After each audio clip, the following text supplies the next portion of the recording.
Minutes. We have 5 minutes before we start, but I'll make it espresso. Make yourself an espresso, kid. I'll be right back.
Good morning, Ambient. Could be a little light in here on Christmas Eve.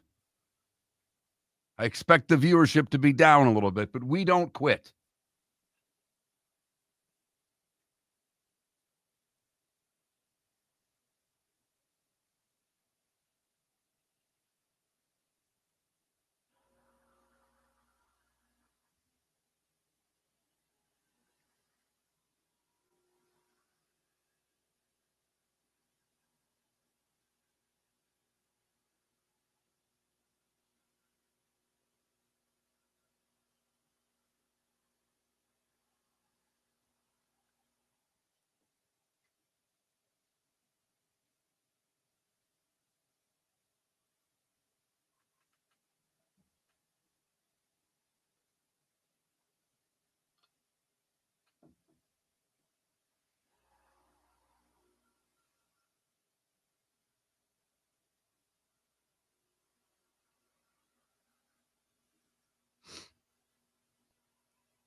What up, Jay?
Like the new shirt?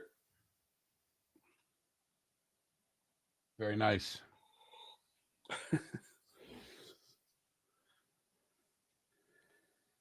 We made, and I don't know how my wife talked me into it, but my daughter's 10, and she's on a gymnastics team, so her practices are 3 hours per crack. Yeah. And we just drop her off, and so she said, if I make the team, do I get a phone? Because so she got a phone. So I've lost my daughter forever. Yep. I can't compete with a YouTube video. I'll just wait till it's Snapchat and TikTok. Oh, I know. My 13-year-old was in the other room. I was working. It was a Sunday afternoon. I was watching NFL, and I wasn't listening to her conversation, but she's on a group FaceTime, and all of a sudden she goes, "All right, let's play Truth or Dare." She's 13. Mm-hmm. I went, what? Good luck. I know. Because when the other kid's around, she like retreats. But she, They really like being here by themselves. I think they hate each other. What's the difference in age? 3 years. Okay. 16, 13. When does 16 don't have a license, or is that not until 17 in In Jersey? the summer, 17. That changes my life. I would imagine so. All right, we are on in 10 seconds, providing everything fires correctly. Okay. Don't regret this.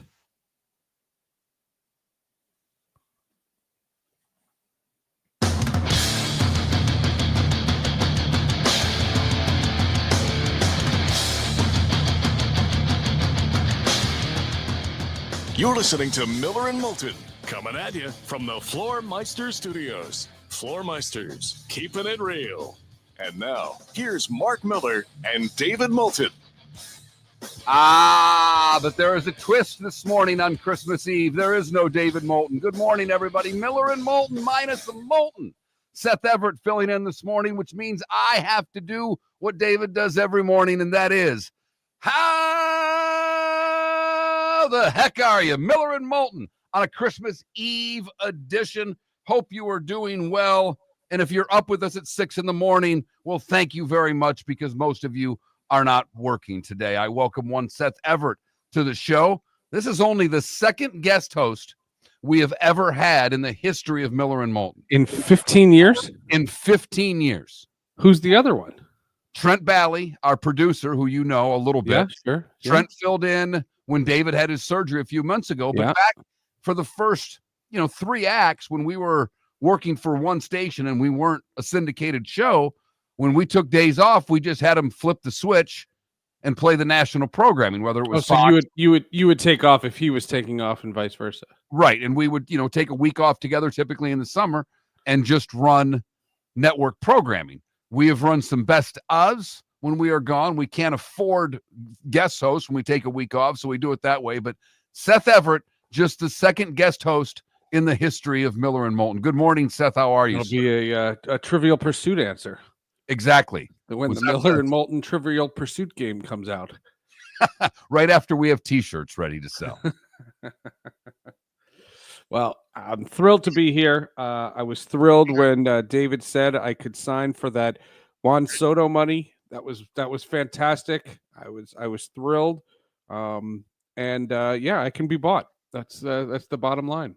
Well, fantastic. I'm sure we will have a handful of Seinfeld references throughout the show today to keep Seth happy, and a little baseball talk with, baseball talk from days gone by. We talked a little Ricky Henderson yesterday. We're going to talk a little Ricky Henderson with Seth this morning. But football on the brain, Monday Night Football last night. If you watched the game last night, I apologize. Was that part of the rule for hosting the show? I had to stay tuned to that? No. I know that this host didn't do it. I actually almost Apple TV said you don't want to do that. I really don't blame you. 34-0 Green Bay. Green Bay clinches a playoff spot with the win. New Orleans was pathetic. That's about all you need to know from that. I watched a little bit just because I was getting ready for the show, had it on in the background, and literally in the fourth quarter, I said, what am I still doing awake? Why am I bothering with this? The NFL season has been a weird one in that I don't recall a time where we've had this many haves and this many have-nots. I mean, the bottom of the league is just pitiful. You've got 10 teams with 10 losses or more, with New Orleans adding on to that list last night with their 10th loss. So now 10 teams with double-digit losses already. Week 18 looks like you're going to have the Vikings and Lions and not much else to play for if Denver can take care of business this week. So it's going to be the AFC's almost done. The season. Yeah, the AFC's almost done. It's a weird one, and the reality is that you have a bunch of teams that have double-digit wins, and you have to question just how good they are. It means the playoffs could be great, because if you have, the Lions, the Vikings, let's just go in the NFC. How good is Philadelphia? That you saw their warts. Washington's pretty good. You look at some of the teams in the NFC, and it's not that elite. And then there's Kansas City, who everybody says is the worst 14-1 team ever had. and I cannot believe they're playing 3 games in 11 days. That is shameful for a veteran team like that. That's ridiculous. I don't know. I don't know who the really good teams are. I think that, the NFL is going to fall into that trap that the other sports do, which is as long as our playoffs are entertaining, don't worry about the riffraff. And the riffraff is terrible. Well, and the riffraff, fortunately, I think, Seth, is only the last couple weeks of the season, because the season's been largely there's been enough meat on the bone, and there's enough one-score games, even with bad teams and good teams, that you get great games, or maybe not great games, but you get great finishes. Mm-hmm. And that's what the NFL thrives upon. If you can sit down for the fourth quarter and give them a game, and with so many people playing red zone now, as their source of in the league, that's all you want is great fourth quarters and get someone towards the game. But I think you're onto something, because when you look at the double-digit win teams, Washington, Pittsburgh, Baltimore, Green Bay, Philadelphia, Buffalo, Minnesota, Detroit, and Kansas City, you mentioned warts. Well, Philadelphia showed theirs. Detroit's defense is all banged up. I have a lot of faith in what Buffalo's doing. I have a lot of faith in what Kansas City's doing. But I may have more faith in Minnesota in the NFC than any other team right now. And they still have to go to Detroit at the end of the season. Their last game, if they were to win that game, they could possibly win the division and get that 1 seed, which is still up for grabs. But they've got to play a red-hot Green Bay team. That's the team right now. And I know that's the hard part, Seth. They beat New Orleans 34-0. Okay, New Orleans is a terrible football team. Right, that's not a benchmark. Yeah, playing Spencer Rattler at quarterback. We have no idea just how good the Packers are, but they've been playing really good football of late. But what's their one loss? And I think their last 10 games, well, it was when they played a good team. It's when they played Detroit. And in a league of have and have-nots, that's what you get a lot of. And a lot of this is, it's ironic after a year where we've gone to the 12-team playoff in college football, and so much has been made of unbalanced schedules. Yeah, that's working out good so far, right? It's working out just fine. The college football regular season was spectacular. The first round of the playoffs stunk. Go back and look when we had 4 teams, how many national semifinals were just as bad as those first round games. Okay. So I'm with you. I get it. And we got a lot of time to get into college football. I'm with you, but I'm going to hold judgment until we're through the next round of the playoffs. And we may not, with Arizona State playing Texas and a huge number in that game, and Boise playing Penn State, a huge number in that game. We could get 2 more blowouts. Yikes. And, Georgia without their quarterback, we'll see how they and Notre Dame match up. And obviously Oregon got screwed because they have to play Ohio State in the second round of the playoffs. When are we going to do the Holiday Bowl breakdown? Do they still have a Holiday Bowl? You want guests for that? You want Holiday Bowl, Syracuse versus Washington State. So you're in the Holiday Bowl. I'm in the Holiday Bowl. That's the only bowl I'm going to care about. And they're playing Washington State, and I had the fortunate capability of I did pre and post for Washington State for 1 season. The 1 season after Ryan Leaf.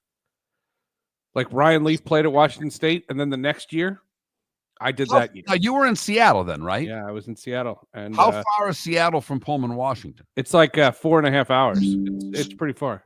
Did you have to drive to Pullman? No. So you did it all out of Seattle? I was in studio, and we had the games, and I met with Washington State once. They came to Seattle to a Pac-12 like luncheon or something, and I met with them, and they asked me to do it, and it fit my schedule, and I could do it, and it was fun. I was 25 at the time.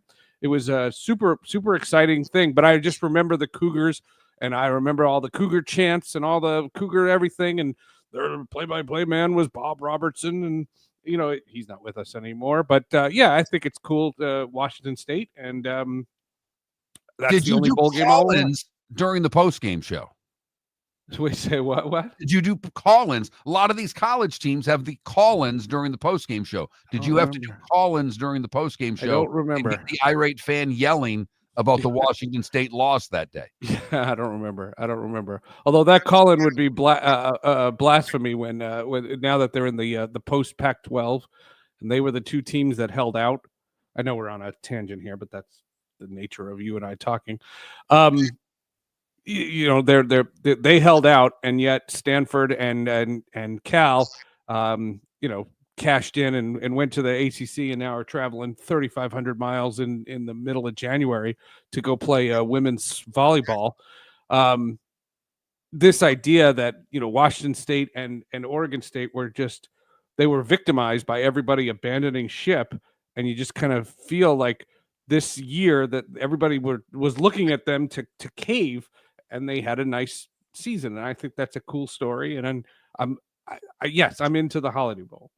But it will be interesting going forward because they played Mountain West schedules. And the Mountain West and the Pac-2 there kind of had a gentleman's agreement for a year that's gone away. So now it's going to be more difficult for Washington State and Oregon State to schedule going forward. And yes, we are talking Washington State and Oregon State on the show to kick things off today because the open is Washington State. Washington State in Syracuse in the Holiday Bowl. Bowl Friday night. And you'll be watching. Oh, I'll be watching. Yeah. So you still have that Syracuse gene. Is that your last team? That and the Devils are your favorite team? Sure. And then it's anything Syracuse? It's Syracuse basketball, Syracuse football. Sometimes I watch the other sports, from Syracuse, but not really. Oh, lacrosse. I watch lacrosse when they play. Because I used to call it. And then Arsenal. That's my other big one. Well, and you've jumped into European soccer in a big way. Big way. If you were ever down here, there's a place I would take you. There's a British Open pub, and they always have the games on. It's where all the English people who live down here, and they start chanting. I went to see England play in the World Cup there. It was phenomenal. I mean, the atmosphere, and I can't imagine what it would be like in stadium to see a game in an EPL game. That's my bucket list. But I'll tell you a funny thing. It's currently 24 degrees outside. Oh, I'm sorry. Yesterday it was a balmy 9 when I left the house yesterday, and I need a new winter coat. My winter coat was like all kind of ripped from shoveling all those times. It's old, and so I donated it. There was a coat drive, and I donated it, and I ordered online a new winter coat that has the Arsenal logo on it. Oh my goodness, you have completely jumped in head first.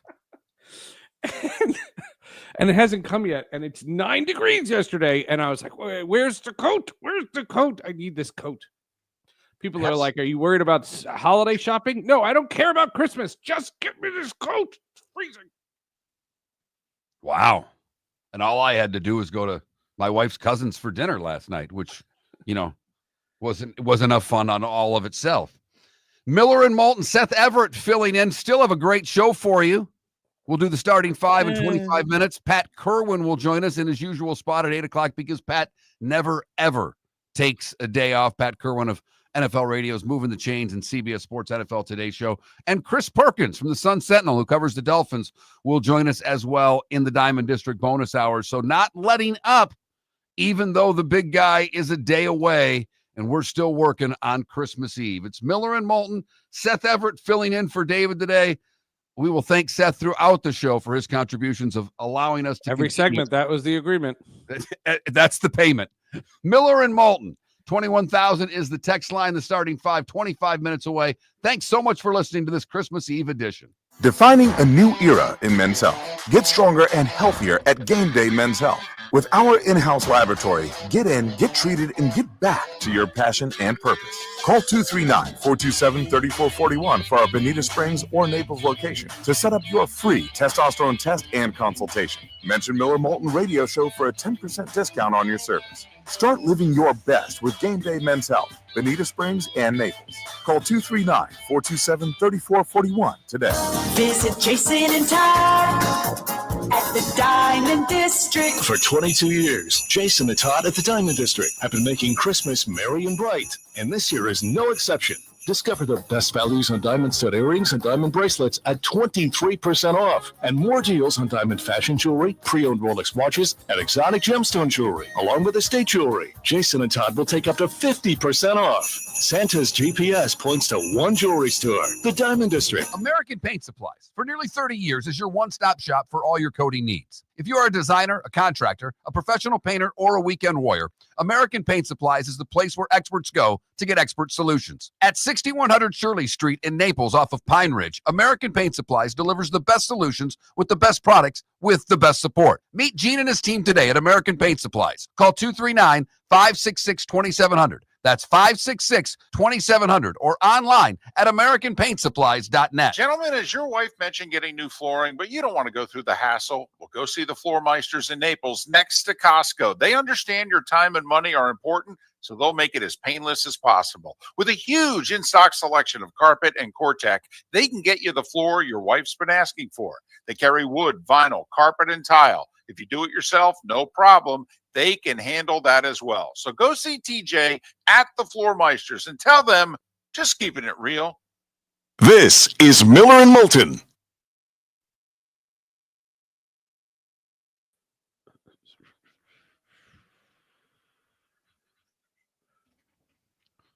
It's our little, we have to duck out for the Jacksonville affiliate who does it all video. That's why that little commercial thing comes up. Yes, you told me that. Oh, I will, Hades' dad. I didn't know anybody was in here. Thank you. Oh, good morning. Please hit the switch for local ESPN. Oh, very nice. We have a lot of producers on this show, Seth. And thank goodness. When you have a staff of two, when something goes out, they're the first ones to tell us. Sure.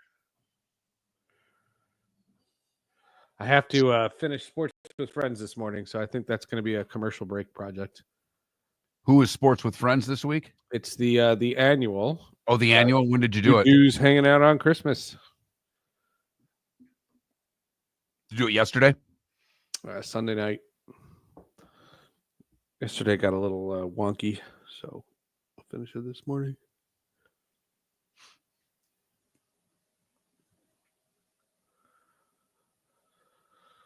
Yeah, skip Hall of Justice this week, and then next week, skip Sports with Friends because it's on New Year's Day, and then Hall of Justice is coming out. And then I'm going to Seattle. Yeah, you're going to see a Kraken game. I can't hear you. You're going to see a Kraken game? What happened? I can't hear you. No idea why. That's on your end. Oh, wow. Yeah, you're right. I fixed it. Okay, good. Yikes. That doesn't scare me as much as when David says something like that. No. It switched the speaker, like to the monitor speaker. That's weird. Output device. Speakers. Huh. How much time do we have? We have 3 minutes.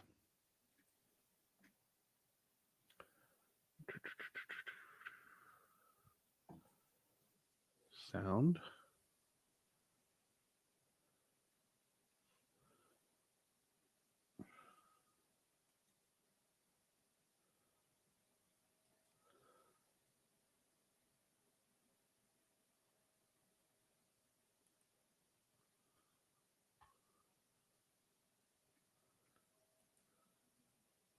Nope.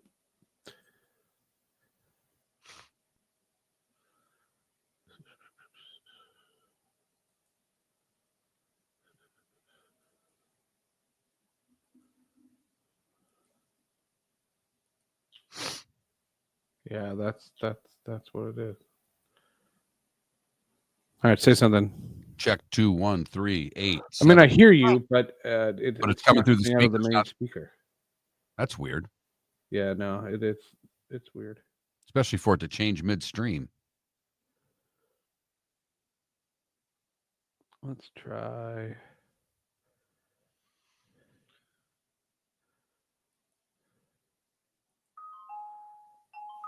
You hear that? I did. I hear all of that. You do? You hear all my computer sounds? Yes. Well, that's messed up. Can I leave and come back? Yeah, you got a minute and a half. You got a minute 15. Okay, goodbye.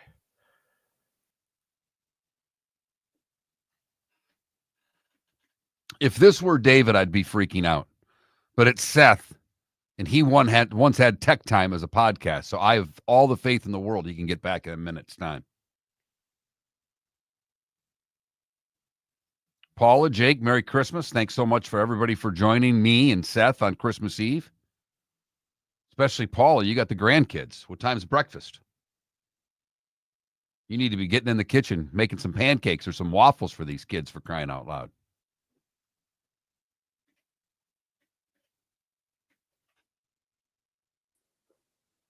Say something. Better? Yeah, Is that better? Okay. Keep going. I can keep going. As long as the sound's good, we'll talk for 4 hours. Keep going. All right. There's a little echo now. There's an What echo. is going on here? I have no idea what is going on there, but we have 10 seconds. I've got to check out here and get us ready to come back on. That's fine. I'll be fine.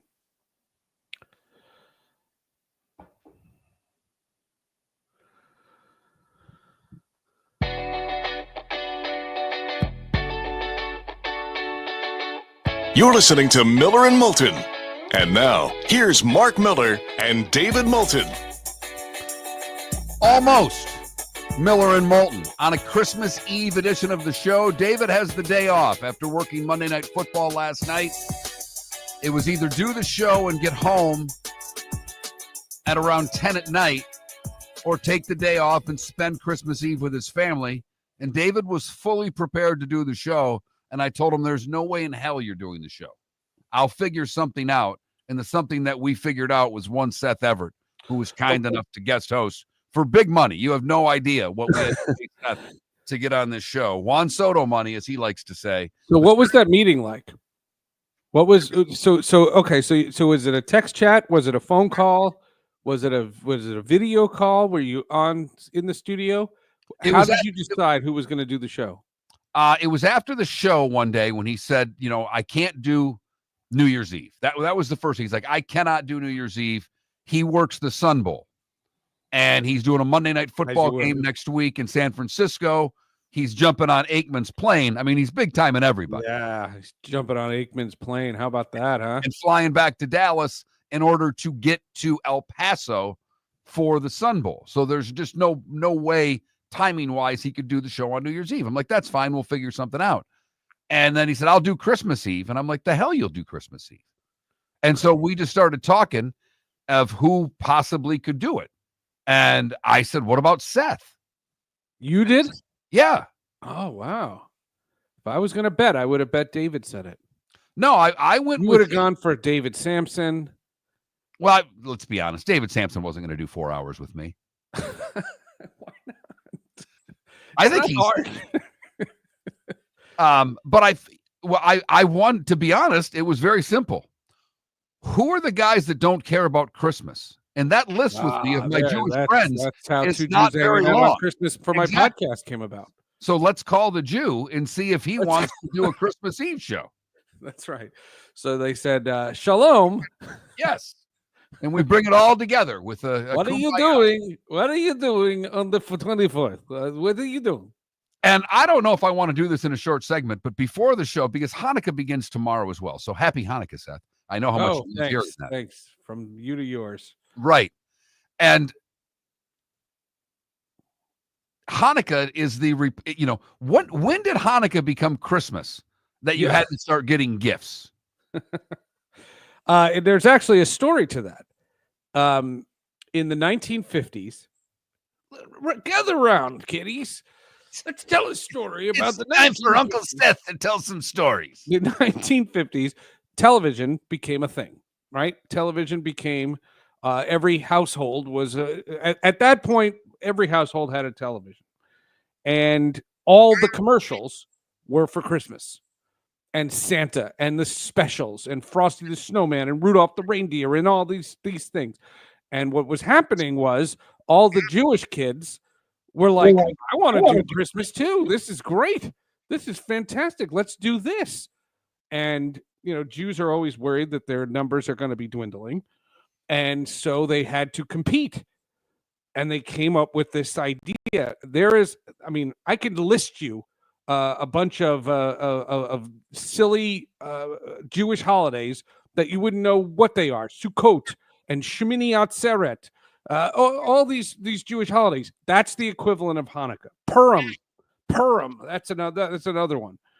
And Hanukkah in the 50s became a thing where, don't worry, kiddies, you'll get presents too. Not only will we give you presents, but we have 8 nights. And the parents were like, wow, well, we don't want to do this. And I remember growing up, I remember what Hanukkah was. We would light these candles because that's what the Hanukkah holiday is. You have to light these candles. You have to say a prayer. You have to put a yarmulke on, and then we'd get a present. And on the first night, you'd get a present. Mine was either He-Man or Transformers. And then by the 8th night, you're getting crayons. I think there was a time where my mother got us paper plates. I don't remember. The presents went down, so the big night was night 1. Right. The presents were always on night 1. Night 2, you got something cool, but then it became by the 8th night, it was crayons. It was like those 64 packs of crayons. Nothing wrong with a 64 pack of Crayola crayons. It had the self-sharpening stuff. And I don't know if it's my old age, but I feel like Christmas is so in my face right now. It's in the podcast I listen to. It's in every commercial. It's in the music. Any store I go into, it's nonstop. Ho, ho, ho, ho, ho, You ho, must ho. really hate Christmas music. It drives me. It's like fingernails on a chalkboard. The only thing that at Christmas that I have done, well, my tradition is on Christmas Eve, I always watch It's a Wonderful Life, which is a slog. That's a big 3-hour, and I'm a snob. I won't watch it on NBC. I bought it on iTunes like 15 years ago, and I own it, and I'm going to press play on my Apple TV, and I'm going to watch it uninterrupted with no commercials, and I'm going to that's my Christmas tradition. Every Christmas, that's what I do. I watch It's a Wonderful Life, still one of my top 5 all-time movies. But the music, the music is it's mind-numbing. Well, and my wife loves Christmas music. I mean, loves Christmas music. And we're both Sirius XM subscribers. So last night we went to dinner at her cousin's. Her cousin's leaving for Christmas, so it's the only time we're going to see her. They invited us over to the house, and I get in the car and I'm listening to NFL radio because that's what I do. And I've got my mother-in-law and my daughter and my mom in the car. And my wife just looks at me and she says, "Can we put Christmas music on?" Oh, God. And I know I'm outnumbered 3-1 at this point. So what the hell are you going to do? It's like I got a half-hour drive, and I put on a Christmas station and wanted to drive off the road most of the time on the highway. But we slogged through it, a dinner, and then we get to their house, and my daughter's 10, but she's short. We're a vertically challenged family, and everybody knows she's 10, but maybe it's the height. But my cousin's husband, you want to put on a movie. So he starts putting on The Grinch and Rudolph the Red-Nosed Reindeer and these cartoons. So not only, Seth, did I get Christmas music on the way there, I got Christmas videos the whole time I was there to follow it up with Christmas music on the way home. So we are ready for the holiday. Do you buy your daughters now? Because of the whole Hanukkah thing, do you get your daughters bigger gifts than what you received on Hanukkah? I got them something this year, but what I felt was they both had a need, and I wanted to get it. I got my little one. I got her AirPods because the hand-me-down AirPods that she got they weren't working right, and everyone could hear what she was listening to. And I was like, I can't watch this. I'm not going to hold on to it until Hanukkah, so I gave it to her in November. And then my older one wanted a Nico Heischer jersey, and we were at a game, and it was we were at the game. What am I going to do? I'm going to buy the jersey, and then what am I going to do? I'm going to hide it under the couch cushions, and give it to her, and she has it already. So Hanukkah's done. Good for you. Whose jersey does she have? Nico Heischer, the Devils captain. Nice. And he took a selfie with her twice at a red carpet event on opening night, and so she considers him her friend. Absolutely, absolutely. That's her boy. Yeah, she will be. Remind me to tell you about a thing last night between Nico Heischer and Adam Fox, who I'm related to, and that's a true story. And Adam Fox and Nico Heischer got into it yesterday, and it was the friend against the relative. It was very, very interesting. And I'm guessing the Everett family was all on the side of the New Jersey Devil. as they pounded the Rangers into oblivion yesterday afternoon. How did we not open with that? You know what? If you were hosting with David, you probably would have. I would have. Yes, because he's the Ranger fan. The good news is that if you have your daughters on board with hockey now, they're hockey fans for life. You actually, I'm convinced that this won't go away. Because my daughter has no interest in any of the teams that I like, and she doesn't really care for football. She understands it. She's a Taylor Swift person, so she likes the Chiefs. But outside of that, there is nothing that she likes that I like, and I'm waiting for that moment. So the fact that both your daughters are Devils fans is absolutely awesome, because once you get them involved in the sport, you've got them for life. The starting five is what we do next. We'll catch you up with anything that you may have missed yesterday in a very big night of sports, both in the NHL and the association. A little bit of football to talk about as well. That's all next, right here on Miller and Moulton. We started our show 18 years ago and have been fired 3 times, but Miller and Moulton have never lived on the edge like we are now.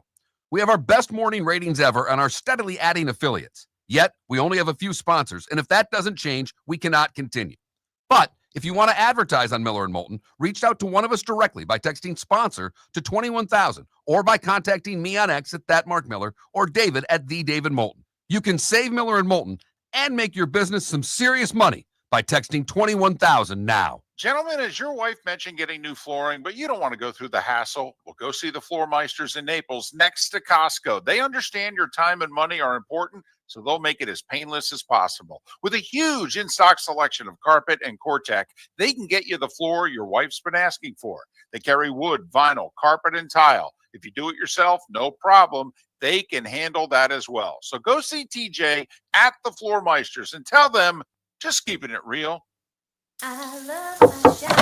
Honey, you want to come out? I haven't seen you since Glass Doctor installed our custom shower enclosure. No thanks. Well, you can't keep eating breakfast in the shower, and laminating your magazines is getting expensive. You remember we have guests coming over tonight, right? Oh, I'm sure they'd love to see the shower. It's our neighbors, and I highly doubt they want to be hanging out in our bathroom. The shower's so good, you'll never want to leave. Visit glassdoctor.com today and schedule an appointment online. The Cape Coral Police Department is growing. They are currently looking for police officers and are offering a $10,000 signing bonus to newly hired officers. If you desire a career in law enforcement, or if you are already in law enforcement and thinking about making a move to a better agency, think Cape Coral Police Department. If you're looking for a police department that is committed to excellence, that invests in the highest level of training, state-of-the-art equipment, and some of the highest compensation in all of Southwest Florida, then the Cape Coral Police Department is for you. Visit capecops.com. That's capecops.com. This is Miller and Moulton.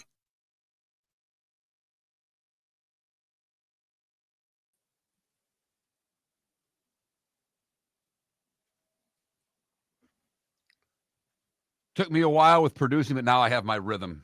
It's all one clean thing now. Got the Adobe Audition running very good at it. so I can get the hours up on the podcast very quickly. That's good. What time do you get out of here? Honestly, I'm out by 10:10. I can edit the hour. I've got it set up where I basically edit the hour during the commercial break at the end of the hour. Yep. And I get it up each hour right on time. So I've just got to do that last hour, cut a promo, and go. Right on. You were talking about how you're stuck watching Christmas. I'm not going to say this on the show. There's a classic story about a handicapped gentleman who was on the It's a Small World ride, and the ride broke, and he couldn't climb out of the little thing. Yeah. So he was stuck in the It's a Small World, and the song kept playing. Oh my God.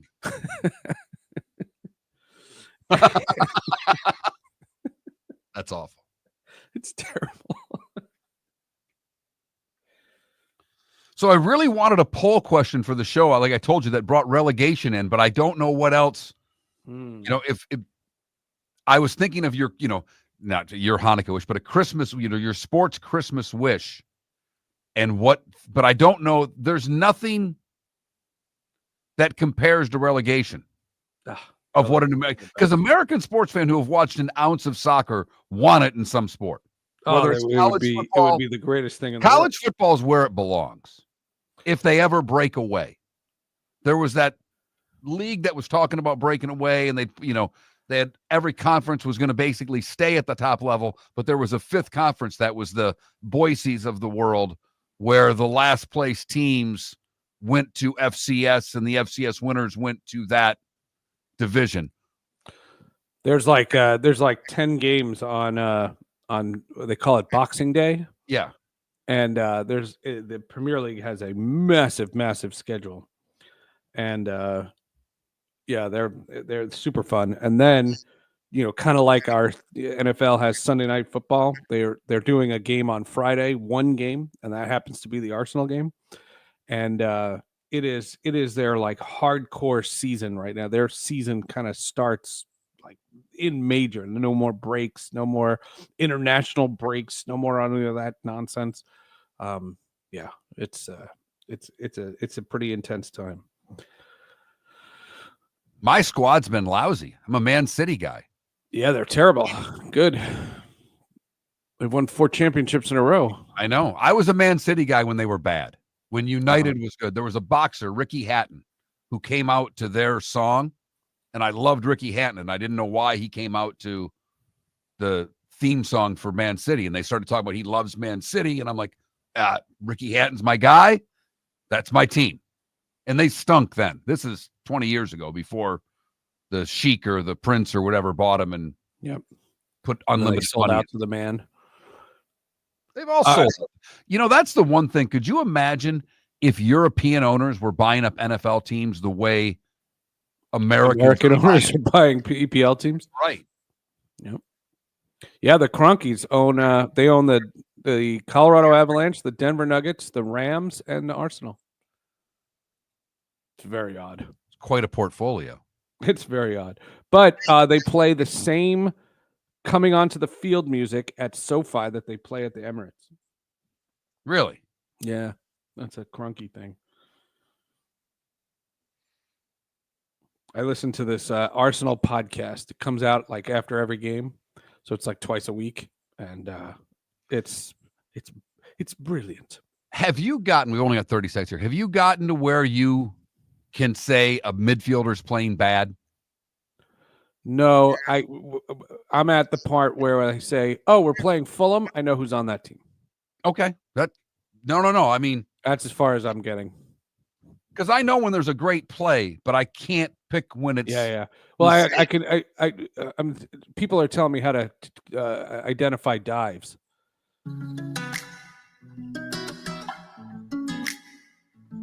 Welcome back to Miller and Moulton. Text the guys what's in your mind at 21,000. That's 21000. And now, here's David Moulton. Not really. Probably should have changed some of those liners around for today's show. That would have been more work. I don't know if you caught that, Seth.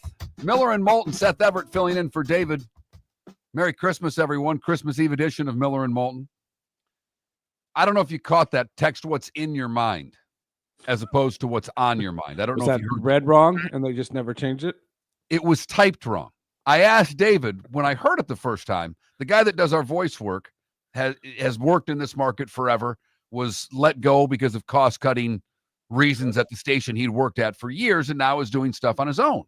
And when we needed a voice guy when we made this changeover, and I'm like, let's use Rick. He's great, and he's affordable, which is the best part.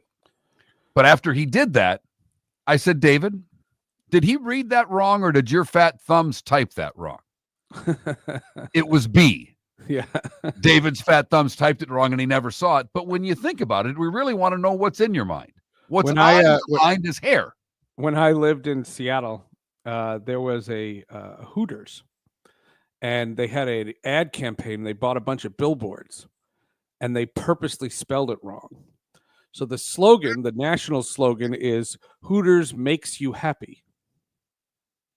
And they got rid of one of the S's. So it's Hooters make you happy.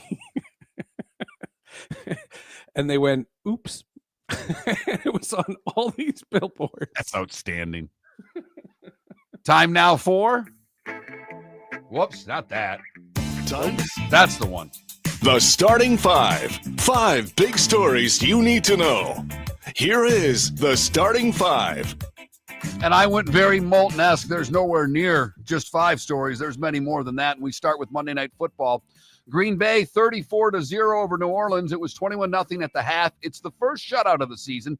Green Bay clinches a playoff spot with the win. Jordan Love, 16 of 28 for 182 and a tutty. Josh Jacobs had 107 yards from scrimmage in the game. Other NFL news, Deontay Johnson was claimed off of waivers by Houston. Houston lost Tank Dell for the season with a torn ACL and a dislocated kneecap in their game on Sunday. To college hoop we go. Tennessee and Auburn remain 1-2 in the latest AP poll. Tennessee responded to the ranking with an 82-64 win over Middle Tennessee State. Chaz Lanier led the Vols with 23. How many SEC schools are in the top 10? 6 million.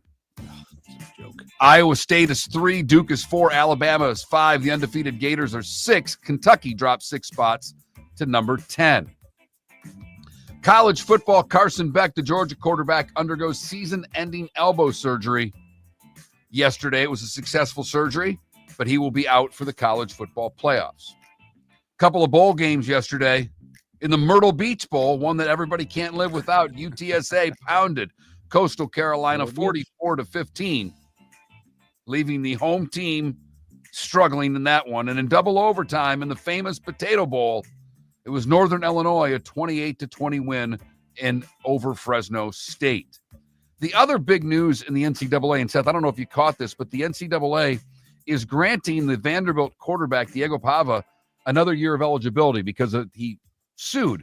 But they are appealing the injunction while yet letting all of the JUCO players have another year. I don't like the NCAA's chances in the appeal because, let's face it, every time the NCAA's gone to court in the last, 30 years, they've lost. The Syracuse quarterback is trying the same thing. I don't know how, and I don't know why, but he's applying for an extra year of eligibility. The logic, which defies logic, is he'll make more money if he came back for another year of college, and if he goes to the NFL, he'll maybe make a roster. And maybe, right. So this is what he wants, and he wants to come back, and Syracuse fans want him to come back, and he's been great. Did I tell you that Ohio State tossed him aside? He's great. I don't know if I'd go that far, but he's been great for Syracuse. Miami fans realize that all too well. Oh, that's right. Walker Buehler signed a $21+ million deal with Boston for 1 year to pitch for the Sox. Houston general manager Dana Brown said negotiations have stalled between the Astros and Alex Bregman. And Texas signs Jock Pederson to a 2-year deal. Look at you writing it. What the hell else am I going to do? Memorize it? No, you type it. It's 2024. Then I'd have to print it, and then there's a Notes app. You could do on the Apple Notes app. You could have written it there. I don't like reading off of my phone. Okay. All right. I'd rather I remember what I've written when I do it this way, so it flows. Okay, old man. Better. It's okay. I'm guilty as charged. Seth, this is a one subject blue notebook for 98 cents. Yep. Love the notebook. Orlando with another comeback victory last night defeated Boston 108-104. The Magic trailed by 15 at the half, outscored Boston by 15 in the third, 5 in double figures for Orlando, still without their top 2 scorers. Miami had 23 from Bam Adebayo. Hero added 17 along with 12 rebounds as Miami pounded Brooklyn 110-95. Trae Young with 29 as the Hawks stop a 3-game skid. Atlanta beat the T-Wolves 117-104. Houston's third straight win as they beat Charlotte. Philadelphia beat San Antonio 111-106. Embiid tossed after arguing a charge call. Tyrese Maxey with 32. Wembanyama 26-9 and 8 blocks in the loss for San Antonio. Karl Anthony Towns with 31, 10, and 7 as the Knicks beat Toronto 139-125. Cleveland 124-113 over Utah. Mobley and Mitchell each with 22. Darius Garland with 23 for the Cavs, who have a 25-4 record, the best in the association. No Giannis, no Dame, no problem for Milwaukee as they beat Chicago 112-91. SGA had 41 last night as Oklahoma City, Seth's favorite team, defeated Washington 123-105. I'll never watch them. Do you root against them every night? Hard. I can't watch them. If they're on, I won't watch. Is that your least favorite team in sports? No, the New York Rangers. All right. I love it. Clippers 114, Memphis 110. Norman Powell had 29, including 4 in the last 25 seconds in the win. Dallas gets 27 from Luka after missing the last 2 games. They've won 14 of their last 17. They beat Portland last night by 24. Denver 117-90 over Phoenix. Jokic with 32. He had 13 of those in a 45-point third quarter for Denver. Denver's won 4 of 5, 3 straight losses for Phoenix. Indiana, their 5th straight, 111-105 over Golden State. Steph Curry held to just 10 points on 2 for 13 shooting. And the Pistons beat the Lakers 117-114. LeBron had a triple-double, his 120th triple-double of his career. He missed a 3 at the buzzer trying to tie it. Cade Cunningham, 20 and 10 for the Pistons. To the NHL we go. They went to the backup goaltender in Tampa last night. No problem, as Johansson had 36 saves. Hagel with a goal and assist. Kucherov and Getzel also scored as Tampa Bay blanks Florida 4-0. It was New Jersey 5, the New York Rangers 0. For reporting on that game, here's one Seth Everett. Any thoughts on your Jersey win last night? It was a complete win. 7 straight games where the Devils have not allowed more than 20 shots. 20 or less shots. It's an NHL record. What did they allow? 12 shots last night or something like that? 12 shots, 3 in the third period. It was brilliant. There were 3 fights in the game. It was fantastic. I hate the Rangers so much. Buffalo stops a 13-game losing streak, beating the Islanders 7-1. Boston scored 3 in the third. They take down the Capitals 4-1. Columbus, a 5-4 victory over Montreal. It was Pittsburgh, 7-3 over Philadelphia. Sidney Crosby, 1 goal, 3 helpers. Tied Mario Lemieux last night with 1,033 assists. That's the all-time leader for Pittsburgh. It ranks 12th all-time in the National Hockey League. Dylan Holloway had a hat trick for St. Louis as they blank my Red Wings 4-0, and Detroit, for the record, sucks. Winnipeg, 5-2 over Toronto. Mark Sheffley with a hat trick and an assist. The Wild snap a 4-game losing streak as they take down Chicago 4-3. Nashville, a 5-2 winner over Carolina. Vancouver, 4-3 over the Sharks. Dallas, 3-2 over Utah. And Vegas, with 2 in the third, beats Anaheim 3-1. And that's the end of my note, Seth, which means that's the end of the starting 5. 5 big stories you need to know. I don't know if there are 5 big stories you need to know. I know. I thought I thought you're supposed to comment on all of them. I was ready. Oh, you're ready for each one to comment on? I was gonna break down that Pistons game. Yeah. When's the last time you watched an NBA game? I want to say probably 2011. What made you boycott the NBA? It's not a boycott. It's not a boycott. It's there's nothing, to me, there's nothing compelling about it. I don't get attracted to it, especially, I take that back. Especially since I became a cord cutter in 2017. Just the idea that I don't ever sit down and just put on what's on. When I sit down at the couch, I have a plan. I know what I want to watch, or I know what my 3 options are, and the NBA is never one of them. I have said, and I talked to a couple of NBA friends, because I've done a couple of NBA podcasts, and I follow the league. I just don't watch the league. And there's a difference. There's a difference. Following it because of your job is one thing, and paying attention to it. And I think Adam Silver is a fascinating individual, because what he'll do is he'll try. He tries everything. And sometimes it works and sometimes it doesn't. And he's not above the criticism. and he had once agreed to be on Sports with Friends. And he, I'm a fan. I love what they're trying. I'm very curious to see the Inside the NBA show go on ESPN. I'm interested to see what happens. What does it look like? Is it look the same? Does ESPN try to use them kind of like how they use Pat McAfee for college football? Is that going to be what they're doing? I think it's fascinating that ESPN is now trying to lease out its programming as opposed to hiring talent. It's remarkable.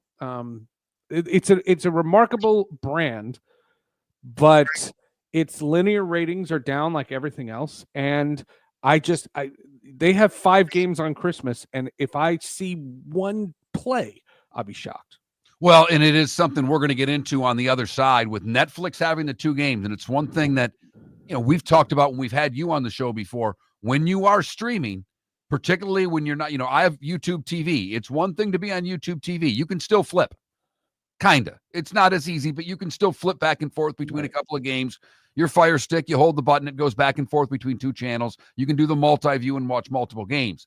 But when you lock on a streaming service, be it Peacock, be it Netflix, be it whatever it is you're using, you've locked into that game. And on Christmas Day, when there are 2 NFL games, how many people are going to be flipping to the NBA? I think the NFL is again going out to just put the dagger in whatever its competition is. And the Devils yesterday, they're on this Gotham app. There's a new Gotham app, and it's a hybrid between MSG and Yes. And all of a sudden in the broadcast, they started running Knicks promos. That had never happened before since we got Gotham.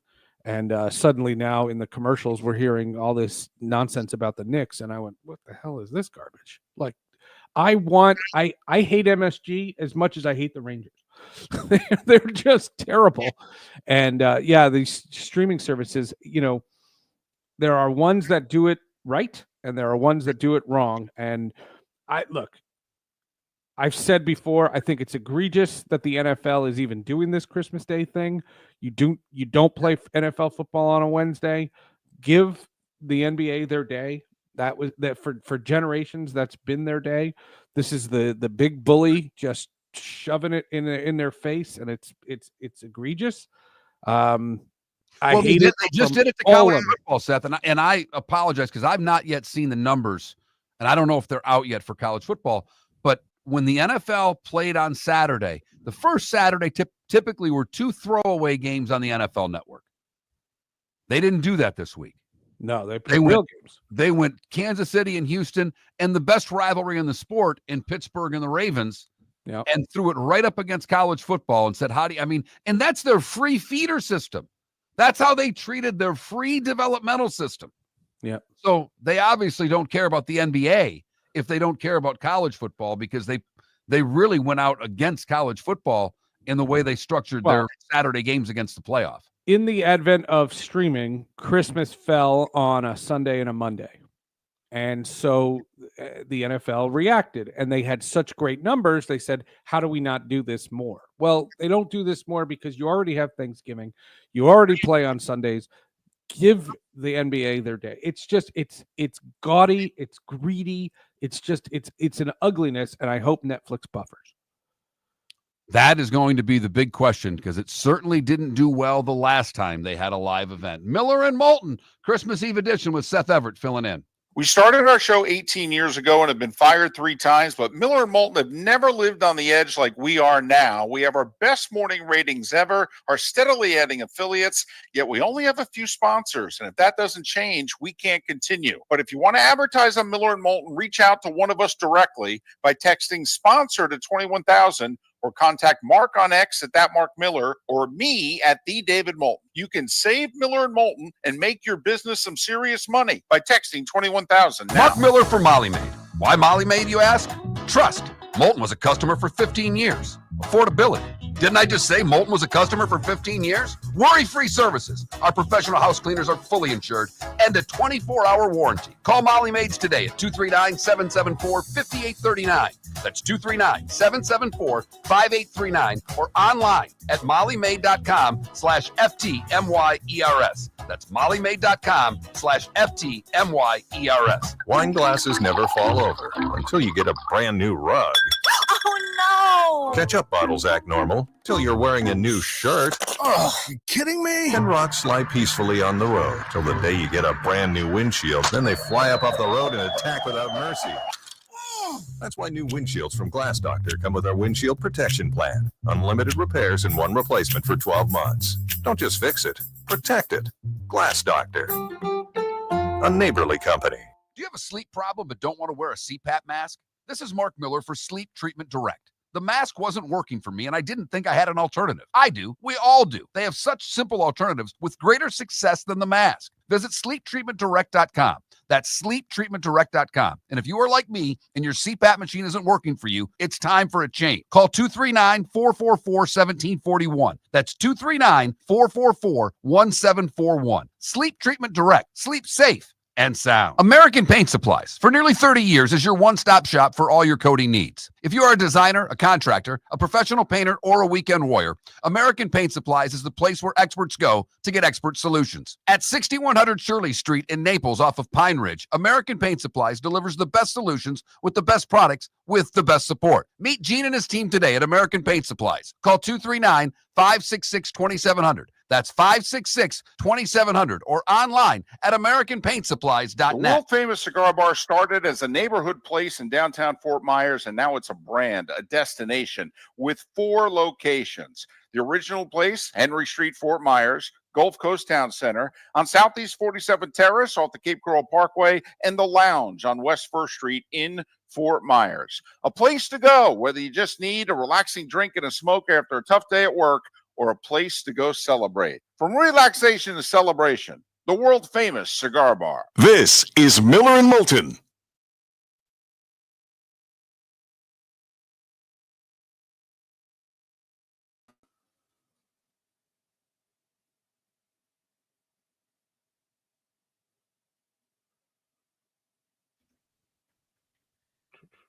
You know what I have to find now, which has been really weird, that Florida Panthers, because they're doing over the air. Yes. So, and I don't get the Florida, even on Plus, I didn't get the Florida Panthers because I'm blacked out. Yes. Not with the Lightning, but with the Panthers. So you want to get an antenna? I've got to get a good indoor HD antenna. I know my problem with those antennas is they don't connect via HDMI. Right. Right. And The ones I have are all. Now you're getting super complicated because how do you watch one versus the other, and do you have But to have yeah, different usually input? a USB with also with the old coax thing, and my TVs are right on the wall, so getting that out to Right, you gotta like inch it out to plug it in. Mm-hmm. I know. I was bummed out because I wanted to watch Lightning Panthers last night. Yeah. Yeah, well, hockey, I guess we're covered because we have the ESPN Plus, but and I have But you have the Gotham app. I didn't, and then I don't have a choice because Gotham is $30 a month. Ooh, Sucks. That's expensive. Oh, it's terrible.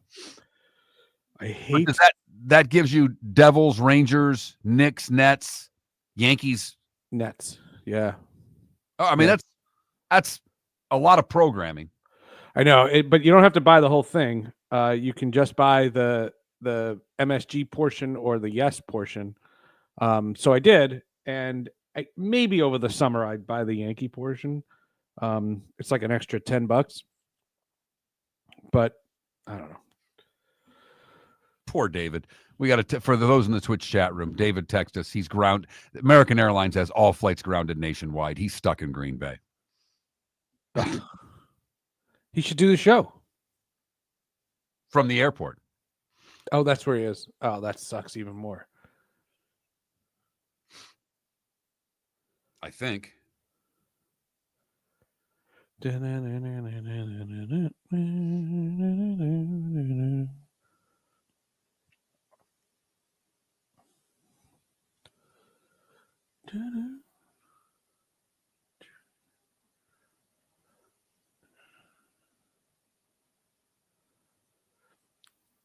there's the building where I live now. They have a deal with Xfinity. Yep. So you have to have Xfinity. That's your internet provider. You have to have Xfinity, and Xfinity does not have any access. You can't use your Xfinity login to get Gotham because of Dolan. Dolan hates Comcast. I hate MSG so much. So wait a minute. You can't. Yeah. You can still use So if Gotham. I bought cable, if I bought Xfinity cable, there's Gotcha. no MSG. So they have Xfinity cable in the like. There's a lobby area in my building, and it has couches and a fireplace, and it's really, really nice. And we were going to go down there and watch a Devils game, and you can't get it. That's garbage. That's absolute garbage. I'm very excited. They're installing fiber in our whole neighborhood. So that's in the next 3 months, massive. Yeah. we're joining the big time. I can dump Xfinity. Yep. It's just gonna be part of my HOA. It'll be just wonderful. Yep. And the old people are going nuts. I can't wait to see the complaints with this 80-year-olds when they've got to move to this. Are we doing Ricky Henderson? Yeah.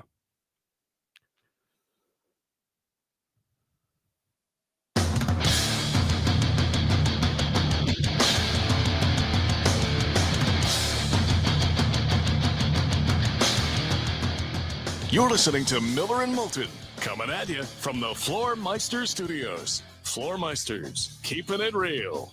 And now, here's Mark Miller and David Moulton. And welcome back, Miller and Moulton, hour number 2 on the show. David has the day off. Seth Everett filling in on this Christmas Eve show. And the best laid plans of mice and men. David just texted us during that last commercial break. He's flying out at American. All American planes are grounded. He's stuck in Green Bay. Oh, my heart goes out to him. Just trying to get home for Christmas Eve, trying to get a little bit of a break. And it doesn't look like that's going to be the case. So, my guess is David will rent a car and drive to Jacksonville in David Moulton form. Get there. I was going to say he should host the 8 o'clock hour. The 8 o'clock. We don't need him. We got Pat Kirwan for the 8 o'clock hour. That's easy. Oh, that's true. That's true. Nice. All right. We talked about this yesterday on the show. David was really taken aback by the passing of Ricky Henderson. And this is when you worked in baseball. Ricky's when you still loved the sport.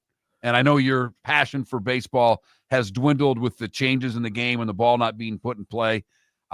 We kind of wondered out loud yesterday, would Ricky Henderson still be a leadoff hitter in today's game? Yeah. So I grew up, being a Ricky Henderson fan. I first learned about him when he came to the Yankees when he was when I was 10 in the 80s. But I got a chance to cover Ricky when he went to the Mariners in the late 90s. I think it was 99. He wound up playing for 9 teams, but he played for Oakland 4 times. He was always considerably older. I mean, he's 15 years older than me, or he was. And so, we didn't necessarily hang out or anything like that. That wasn't, when I was in a clubhouse in my 20s, I hung out with all the 20-year-olds. That was my thing. But Ricky Henderson was so nice and such a cool guy. And then when I got the job with MLB and I learned about stories about him, they were fantastic. And he's the best. My two all-time favorite. Well, the one that has been circulating over social media was when a religious player came up to him and asked him what he thought about John 3:16. Right. And he goes, I don't care if John hit in 3:16, Ricky hit in 3:30. And Ricky was a man of faith. That's the best part of the whole thing. Of tremendous faith. What do you think of John 16? Ricky hit 3:30. That is that. But no, my favorite, my two favorites are when he was with the Padres. They were walking onto the tarmac to go on the plane, and one of the veteran players on the Padres leans over to him and says, "You get first dibs on the plane. You go first. You've got tenure." And he goes, "Tenure? Ricky got 15 years." That one. That's fantastic. I've heard that before. That one. And then Daryl, my late friend, Daryl Hamilton, we did a radio show for, a bunch of years, and then, became best friends. He played with Ricky Henderson with the Mets. So he had Ricky stories too. The schedule gave them a rare day off at home. That's a rarity. Usually when you have days off, it's usually on the road. You're in some city. So they had a day off at home. So in the old Shea Stadium clubhouse, which is not that big, I'd been in there.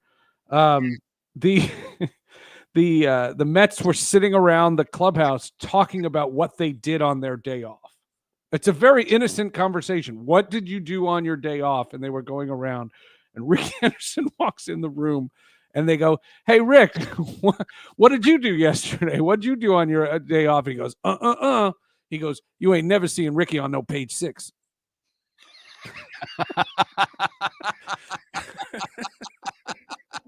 For those of you that don't know, that's the gossip page in the New York Post. It's Page 6. For those of you that may not be aware of one of my favorite publications. Just a great human. Now, one story that is a myth, and I can prove that it's a myth. When he got to the Mariners, he did not do this. When he got to the Mets, he did not do this. Ricky Henderson did not go up to John Olerud, who wore a helmet in the field, and go, "Hey, I had a guy with the Mets that wore a helmet in the field." That's a myth. That's a made-up story. You're sure? Oh, 100%. And I asked Ricky Henderson about that. He swore it did not happen. Daryl said it did not happen. Mariner players said it did not happen. That's a myth. It's a good joke, but it's not true. The thing that I find so fascinating is that he was obviously a really unique dude. Oh, and anybody that speaks in the third person, you have this image in your head that they're going to be this incredibly arrogant human being. He wasn't, right? And to a man, there's not one player that played with Ricky that has a bad thing to say about him. And but that's, you hear the story about remarkable. when the Oakland A's couldn't find $1 million? Yes. Because they had given him $1 million bonus check, and he framed it and put it up on his wall, and he never cashed it. and that's the missing $1 million. He was a rock star. I mean, the stuff that Don Mattingly and Dave Winfield have said about him is remarkable. I'm trying to get Winfield to come on Sports with Friends. Just remarkable. Just remarkable people. I had a poster in my room of Ricky Henderson, Don Mattingly, Dave Winfield, Dave Righetti, Ron Guidry, Rick Rhoden. Rick Rhoden. Now that's a pull. Everybody, 1988 going through those posters, I'm going, those all make a lot of sense until you got to Rick Rhoden. Yeah, I had a lot of Rick Rhoden baseball cards. I don't remember ever thinking about getting a poster. That's right. I had the poster, and I had a Ricky Henderson poster in my room, and he was such a spectacular talent. He was must watch. He was he invented the snatch catch. Do you remember that? Right. Where he would slap the ball on his leg, and he was a personality that was larger than life. Very sad to hear that he passed, but yes, when a guy is as beloved as him, you can tell. The other thing is, when you've covered baseball for as long as I have, your social media feed, Ricky Henderson took a picture with everybody except me.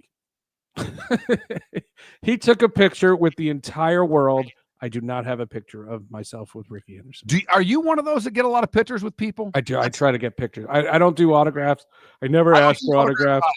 I'm a big picture guy. I love. I think pictures are phenomenal. The pictures that I have they're all hanging in my room, and they represent the many years that I've had. I've done stuff, and I've gotten to meet some really neat people, and I have a picture in my room of Daryl and I took a picture with Willie Randolph, and when that's what I gravitated to when Ricky Henderson passed. I was like, I have a Willie Randolph picture, but I don't have. I have an A-Rod picture here, which is funny. A-Rod and I took a picture. I have a Griffey. I have Jay Feely, Pat Sajak, all my people. I have a picture with President Bush. Yeah, I've told you that. we had a lot of pictures taken when we were doing shows, of Sure. shots at Radio Row at the Super Bowl. Sure. And, my favorite is that there's one of, and it was not a great picture, but David and I interviewed Chris Rock and David Spade simultaneously. That's and awesome. it was one of those weird things, and you understand how the media business works, but there was a young PR person trying to find whatever station she was taking David Spade and Chris Rock to next. And she stumbled upon, John Cassio, our longtime producer that we had for many years. She stumbled on John, and when you do Radio Row, at that time we were doing afternoons. We would get to Radio Row. Everybody was there at about 9 a.m. because that's when you started taping interviews. And largely by the time we began our afternoon show, the majority of the show was done. We had it on tape because whenever you could get someone, you got them. Yep. And here's this helpless PR person walking around the room, and you could just see it in her eyes. She was lost. She was scared. And we're like, where do you need to go? And she said, and we kind of helped out, and we're like, who do you got? And she wouldn't say. And we're like, well, we'll take you to where you need to go if you can help us get somebody. And because we got her back in line and helped her out, she gave us Chris Rock and David Spade. And I'll never forget it, as I was nervous as hell, and I doubt David was, but Chris Rock, to me, especially at that time, was the funniest man on the planet. And they're doing Grown-Ups too with Adam Sandler, and they're all working the room. And here we are before the interview, and I'm kind of a little bit in panic trying to get everybody to sit down and get ready. And David Spade looks up at me, not as a jerk, very calmly. And he just looked at me. I think he could see in my eyes I was getting a little nervous. And he said, we got this. And I kind of looked back at him like, yeah, you guys probably do. Doing a little 15-minute spot for a Fort Myers radio station. Yeah, I think you guys probably got that. And I fired off one quick zinger early. And Chris Rock was not that engaged until I said something funny. And Chris Rock looked over at me like, hey there, little short, fat white guy. I tell the jokes. And he didn't say it, but he just gave me that look like, no. And Chris Rock went on a tear for 5 minutes and just started roasting the room. Anybody he could see, he was telling a joke about, and was fantastic. But we've got some great pictures from Radio Row, and a few from when we did the Shark Shootout. But most of our, as you know, Seth, most of the stuff we do is interviews, so we don't travel. Sure. So there's not a lot of pictures being taken. A reminder, the text line is 21,000. Anything you may want to add to the show. If you've not texted the show in a while, there is a new keyword. That keyword is Miller. That's because it's easier to spell than Moulton. 21,000.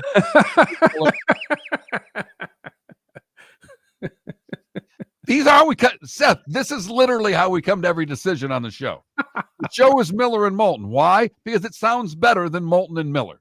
That is literally the reason. That's right. Because David could be the headliner on this show. I make no bones about it. The man is a walking encyclopedia. And we work off of one very well, and we have for a long time. But we have made every decision basically on a bar nap over the course of nearly 20 years on the air. Yep. And I love it. Keyword Miller. So there you have it. Miller and Moulton, Seth Everett filling in on this Christmas Eve edition of the show. David will be back. We have a best of running tomorrow. David back on the 26th as he returns home for the holidays, as we are muscling through until Christmas. A little Ricky Henderson stories there. We'll talk some Netflix and Christmas football coming up in a bit, as 2 games on Netflix, and they couldn't get the Tyson Jake Paul fight to work. How are they going to get NFL football to work when everybody's watching? And this is going to, Roger Goodell and company have to be freaking out. Nope. Possibility. I disagree. I don't think they care. I think that if it breaks and it doesn't work, they'll still cash the check. And I honestly don't think they'll lose any sleep. Their Christmas goose will not be cooked. Miller and Moulton. American Paint Supplies, for nearly 30 years, is your one-stop shop for all your coating needs. If you are a designer, a contractor, a professional painter, or a weekend warrior, American Paint Supplies is the place where experts go to get expert solutions. At 6100 Shirley Street in Naples off of Pine Ridge, American Paint Supplies delivers the best solutions with the best products with the best support. Meet Gene and his team today at American Paint Supplies. Call 239-566-2700. That's 566-2700 or online at AmericanPaintSupplies.net. Gentlemen, as your wife mentioned getting new flooring, but you don't want to go through the hassle, well, go see the Floor Meisters in Naples next to Costco. They understand your time and money are important, so they'll make it as painless as possible. With a huge in-stock selection of carpet and Cortec, they can get you the floor your wife's been asking for. They carry wood, vinyl, carpet, and tile. If you do it yourself, no problem. They can handle that as well. So go see TJ at the Floor Meisters and tell them, just keeping it real. Visit Jason and Todd at the Diamond District. For 22 years, Jason and Todd at the Diamond District have been making Christmas merry and bright, and this year is no exception. Discover the best values on diamond stud earrings and diamond bracelets at 23% off, and more deals on diamond fashion jewelry, pre-owned Rolex watches, and exotic gemstone jewelry, along with estate jewelry. Jason and Todd will take up to 50% off. Santa's GPS points to one jewelry store, the Diamond District. Wine glasses never fall over until you get a brand new rug. Oh, no. Ketchup bottles act normal till you're wearing a new shirt. Oh, you kidding me? And rocks slide peacefully on the road till the day you get a brand new windshield. Then they fly up off the road and attack without mercy. That's why new windshields from Glass Doctor come with our windshield protection plan. Unlimited repairs and one replacement for 12 months. Don't just fix it, protect it. Glass Doctor. A neighborly company. This is Miller and Moulton.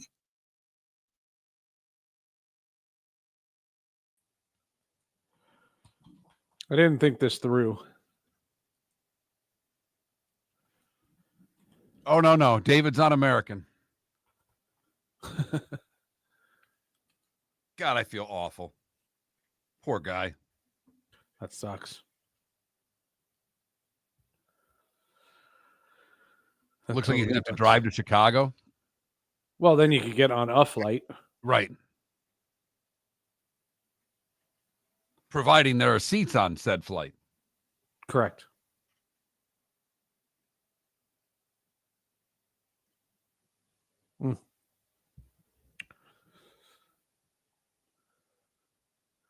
Green Bay to Jacksonville, 17 hours.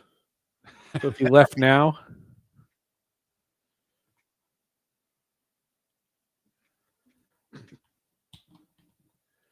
hope he has a lot of podcasts.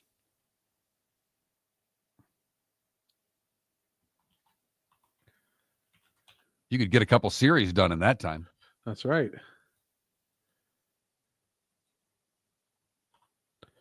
I'm going to Seattle. I have it all mapped out. I know what I'll be listening to.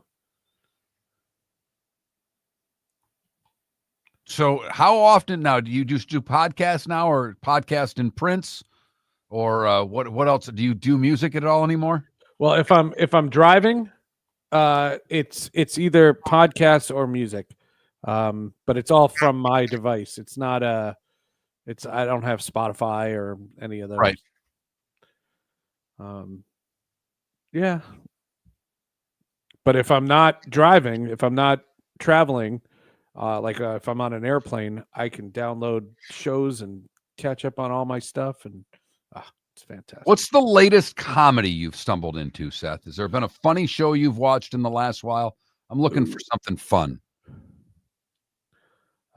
Shows that are great. What have I watched that's great? Oh, based on a true story. Did we talk about that one? No, that's what it's called, based on a true Peacock. Story. Yep, it's Kaylee Cuoco. Okay. Kaylee Cuoco is the star, and she's married to a guy that I can't remember his name. But what happens is she's obsessed with true crime podcasts, and they live in a suburb, and based on a true story is fantastic. And they wind up finding out that their plumber is a serial murderer, and rather than turn him in, they decide to have him be on a podcast. That's their plan. I have not seen Landman yet. I've heard good things, but I have not seen it yet. But based on a true story, if you're looking for a comedy, it's just started its second season. Okay, perfect. And Have you ever watched? Did you watch Loudermilk? No. Are you aware of that show? It was a Netflix. It had like 3 seasons. Yeah. He is I think it's the guy that was in Office Space, and I'm terrible with actors' names, but he is a alcoholic who is a counselor for other alcoholics, but he's a really rude guy. And it's I think you'd like it. The sarcasm is great. The pilot is him going to the very first scene. He's going to order coffee I think he lives in Seattle. He's going to, basically a fake Starbucks. And the girl in front of him is like, I would like this. And he's like, why do you talk like that? But this is how I talk. He said, nobody talks like that. And he just berates her until the point she tells him to F off. And he's like, see, I told you didn't talk like that. Also, have you ever seen What We Do in the Shadows? No, Sled Puppy just typed that in. Oh, really? Oh, that's a coincidence. What We Do in the Shadows is hysterical. It's 6 seasons. It's based on a movie. It's Taika Waititi and Jermaine Clement from Flight of the Conchords. Okay. And what the show is, it's about a group of vampires who live in Staten Island. And that is laugh out loud. That is very funny. What We Do in the Shadow. It just ended, but it's 6 seasons, and they're like, all right. What We Do in the Shadows is so funny. Here we go. You're listening to Miller and Moulton. And now, here's Mark Miller and David Moulton. Welcome back, Miller and Moulton. 21 minutes past the hour. I just did that because David likes to say that. I don't really care what time it is at the beginning of a segment. I only care about the time at the end of a segment. When I used to do national shows, I would say it's 1 o'clock in the east, 10 in the west, and if you're somewhere in between, it's sometime in between. That's about right. I know you still do that. Are you you're not working tomorrow for iHeart? Yeah, no, I'm doing iHeart tomorrow. I'll be on in Boston, and I will do. I'll be doing the Florida News Network, and I'll be doing the national reports. They're 60-second national reports. So one of the affiliates that we're on in Port Charlotte is an iHeart station, and I have the app. And it's the easy. I like the Dan Patrick Show. I used to go for a walk after the show, and I would listen to it. And they're a part of the Florida News Network, and so all of a sudden they cut into break, with the this Florida Sports Update thing, and it was you. Oh yeah, and I'm like, what the hell? What is this nonsense? Where's my off button? You don't have heard enough of him. You don't do anything West Coast. You pretty much do this time. Well, yesterday was West Coast. Yesterday I did the West region. They have this thing called the iHeart Sports Network, where it's these like 30-second reports all over the country, and they try to localize them. And so you wind up doing this is so boring. You wind up doing 30 an hour, but somebody writes them, so you just have to bang them out. You have to chime them out. Oh. Somebody writes them. That's a can of corn. Somebody for those. For Boston, though, Boston's live. I'm doing it today and tomorrow. That's the thing I do on the weekends, and it's 45 seconds live at 12 and 42. So today, all I have is that. Normally, I have 6 markets at the time, but today it's just a quirk. There's only that. And do you have to duck out during any part of the show, or did you already record? I will probably I'll do laundry. I'm going to grade all my classes. I'm going to do final grades for all my classes today. Wait a minute. When did the semester end? The semester ended. No, when did it end? Syracuse ended December 4th, and Montclair ended the 20th. Well, I can see where you're doing. Are you doing the Syracuse grades too? What the hell have you been waiting for? These kids want their grades. Yeah, that's too bad. I've been busy. Are you a tough grader? No. If you do the work, you'll do fine. My only thing I penalize for is late or lazy. So, have you become a go-to class for the future broadcasters of the world of Syracuse? Would you be known as an easy course, an easy credit? No, it's hard. Well, for the Syracuse class, it's podcasting, so they have to come up with a podcast. That's not easy to conceptualize and to do and to book. And a lot of times the students are not broadcasters. They're TRF, meaning television, radio, film majors, and have never wanted to be in front of the camera. And now they're all of a sudden hosting a podcast. So for some, it's a very hard process. But what I try to do is I get their progress, and they can send me audio at any time, and without judgment. And what happens is, as long as I can see the work, they get an A. They'll that's easy, as long as they do it. Do you ever find yourself? Have you ever found a podcast that one of your students have done where you say, you should do this? Oh no, that happens often. That's happened like 6 or 7 times. One time, the very first semester that I did the class, there was a student whose mom was a judge in Syracuse. He was from the area, and his mom was a judge and knew about a cold case. And this is when true crime was all the rave. And he did a docu-style true crime, like a Making a Murderer kind of podcast. And the company that, we have a deal, my class has a deal with the company that hosts Sports with Friends and Hall of Justice, and they create feeds for these podcasts so that they're out there. So the students have something, they have a clickable link that they can send on their resumes and whatnot. And this guy, and if Chris, the guy in Ohio, if he likes the podcast, he approaches the person, or if the student wants to do a podcast, they approach Chris and they talk about it. And I would say 6 or 7 times. But this guy who did the crime podcast, before the end of his senior year, he was getting sponsors. The thing got tens of thousands of listeners. It was incredible. He had to do a whole series. Yeah, it was awesome. That really is. And I mean, obviously there's a lot of bright people out there and a lot of young people but it's interesting because you've done sports, you've done Hall of Justice. I'm guessing, these kids don't have the same interest as you. So you're getting podcasts that are all over the map. Yeah, they can do it on anything they want. I don't care what the topic is, but you have to make it compelling. So if you want to do it on pot, you have to make that compelling. This semester was great. There was one girl who did, she's studying to be a social worker. And she did the idea of sensory toys. What are the best toys for sensory developed kids? That was her podcast.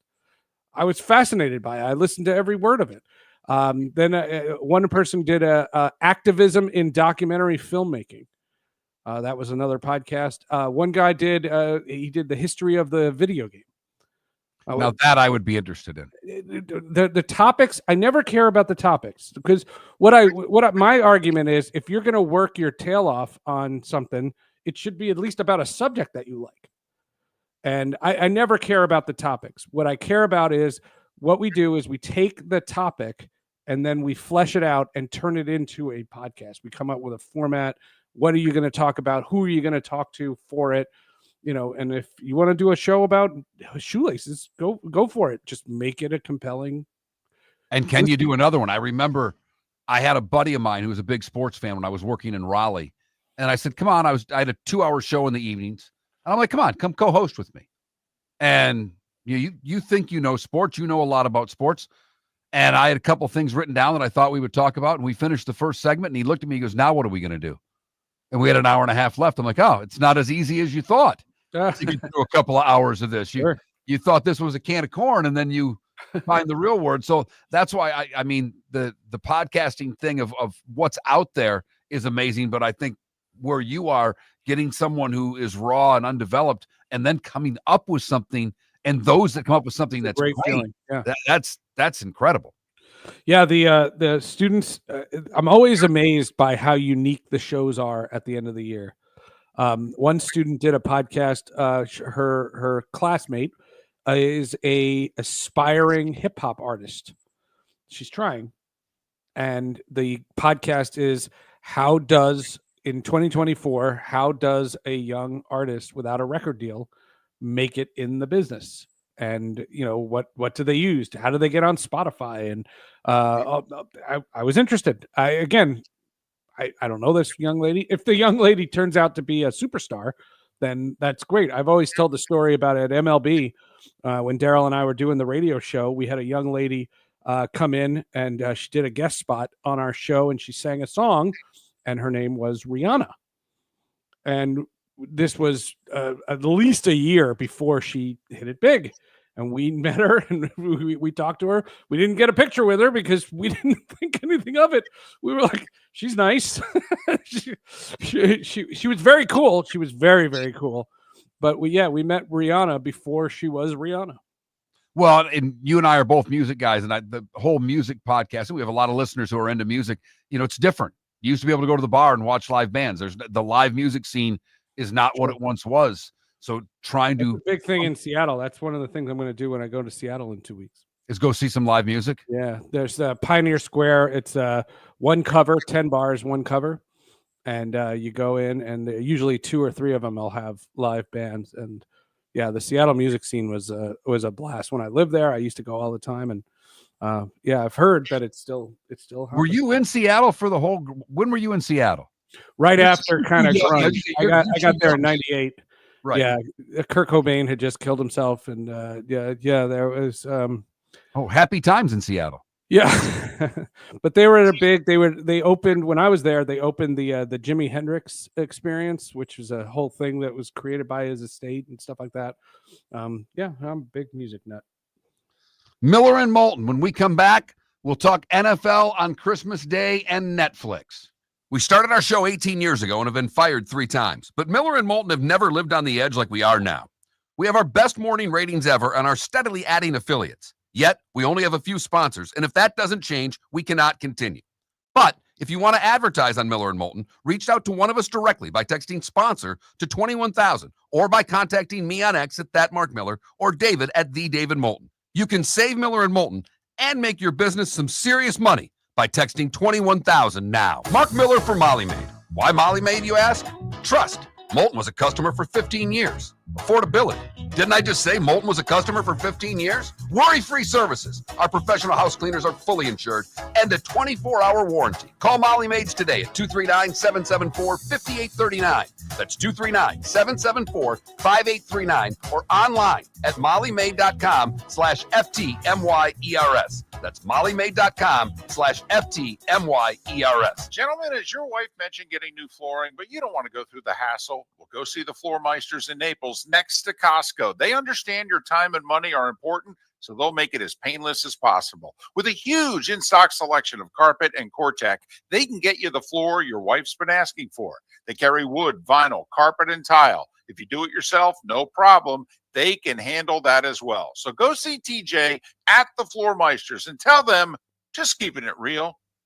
The Cape Coral Police Department is growing. They are currently looking for police officers and are offering a $10,000 signing bonus to newly hired officers. If you desire a career in law enforcement, or if you are already in law enforcement and thinking about making a move to a better agency, think Cape Coral Police Department. If you're looking for a police department that is committed to excellence, that invests in the highest level of training, state-of-the-art equipment, and some of the highest compensation in all of Southwest Florida, then the Cape Coral Police Department is for you. Visit capecops.com. That's capecops.com. This is Miller and Moulton.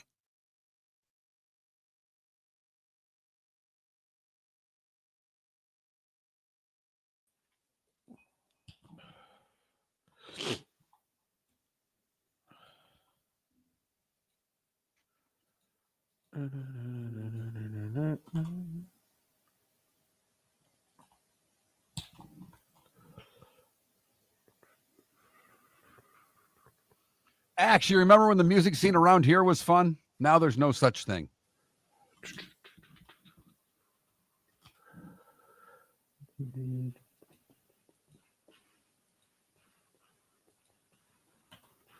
So one thing I hate about being in a small town, there are very few concerts that come through here. Oh, I'm sure. I am sure. I don't go to many concerts anymore. I don't either because I'd have to drive to Tampa to go to them. Although I saw George Clinton a couple months ago. Did you?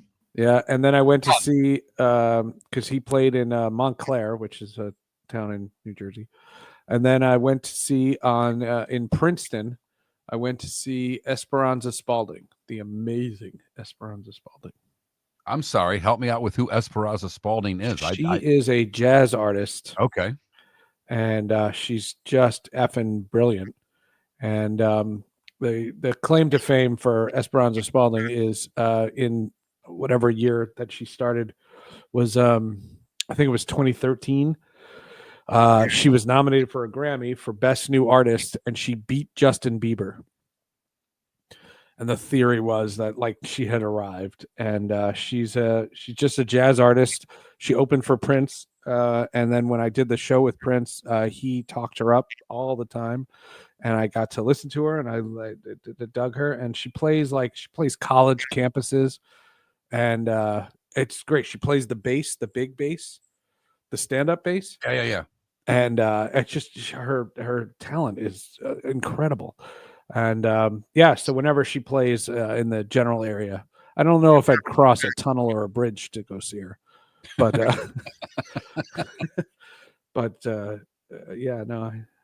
did. I've been rewatching Arrow. Wow, it's a huge commitment.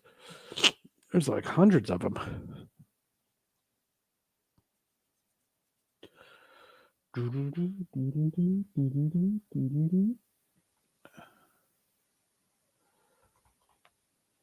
you heard of the show Severance? I just watched a trailer for it.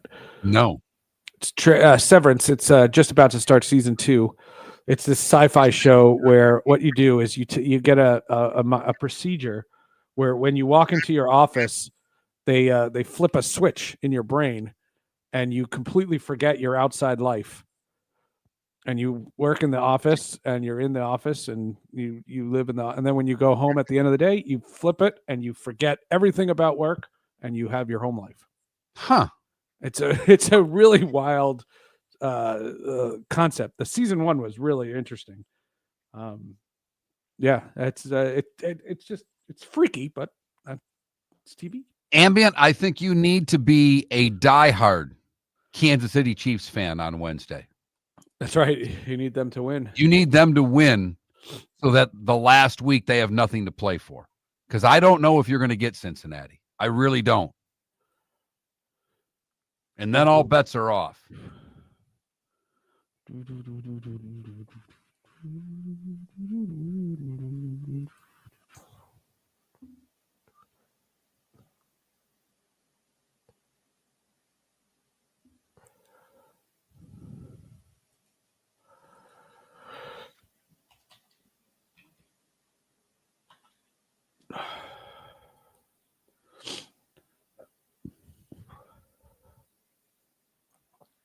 When it's cold like this, being in an apartment building is so much better. I don't know of this cold of which you speak. We got down into where the 40s. I understand. I mean, it's hot tub weather around here. It's cold enough where you can turn the hot tubs on and warm. Yeah, I understand. Lucky. It is. My kids are in your state. Are they? Yes. Oh, here we go.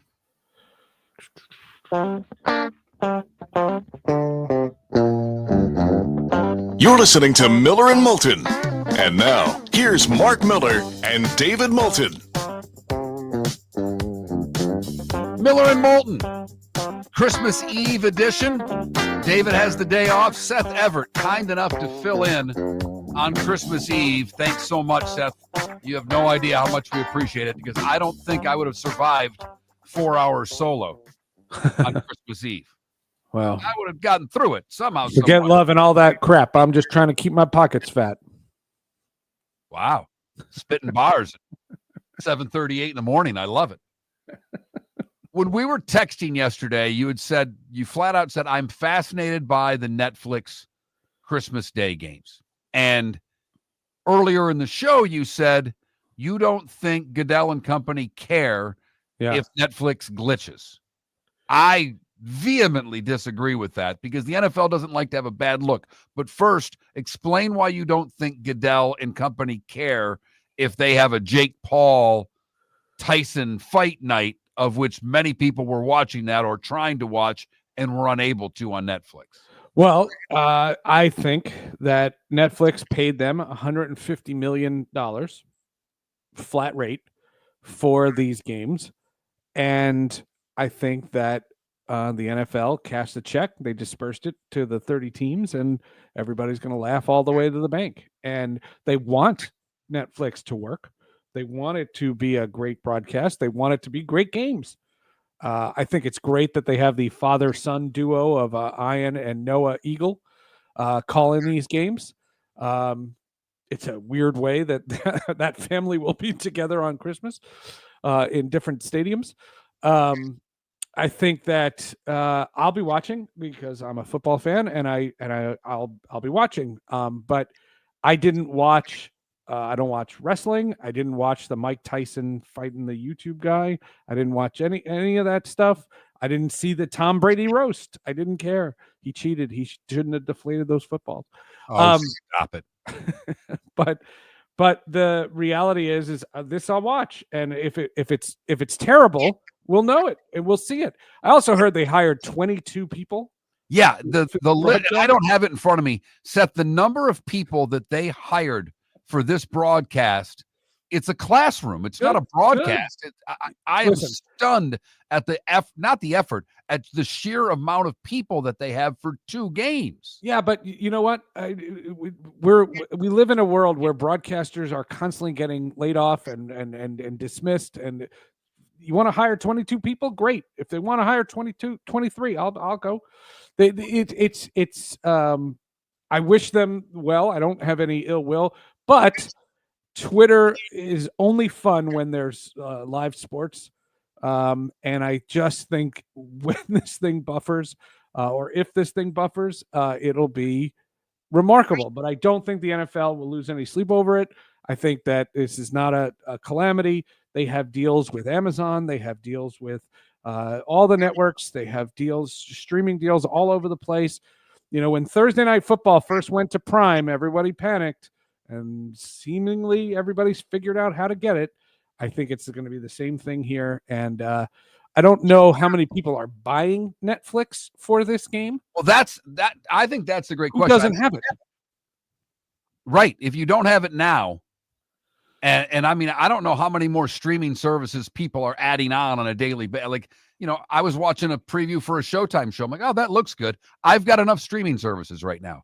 I'm good. I don't need to get Paramount and Showtime. I've got enough. I've got enough shows to watch. I've got enough things to see. It's funny that you say that because, right. So Paramount has the Champions League. So that's Arsenal. So you have to have it. So I have Paramount, but I don't have Paramount with Showtime. That's the extra tier, because I don't need more shows. Like what you're saying, there's not enough on Showtime. The other thing about cord cutting is if it's just one show that you're interested in, not Showtime, for example, you could buy that show on iTunes or Prime. You can buy those shows on Prime. You can be strategic if a show means that much to you. You know, you can do that. And I'm one of the dummies that they get, because I got YouTube TV, and they had an offer for Max, your favorite name of any app. I like Max. They have all the DC stuff to get 3 months for free. Well, I never quit. Now, there's a couple of shows that I like on Max.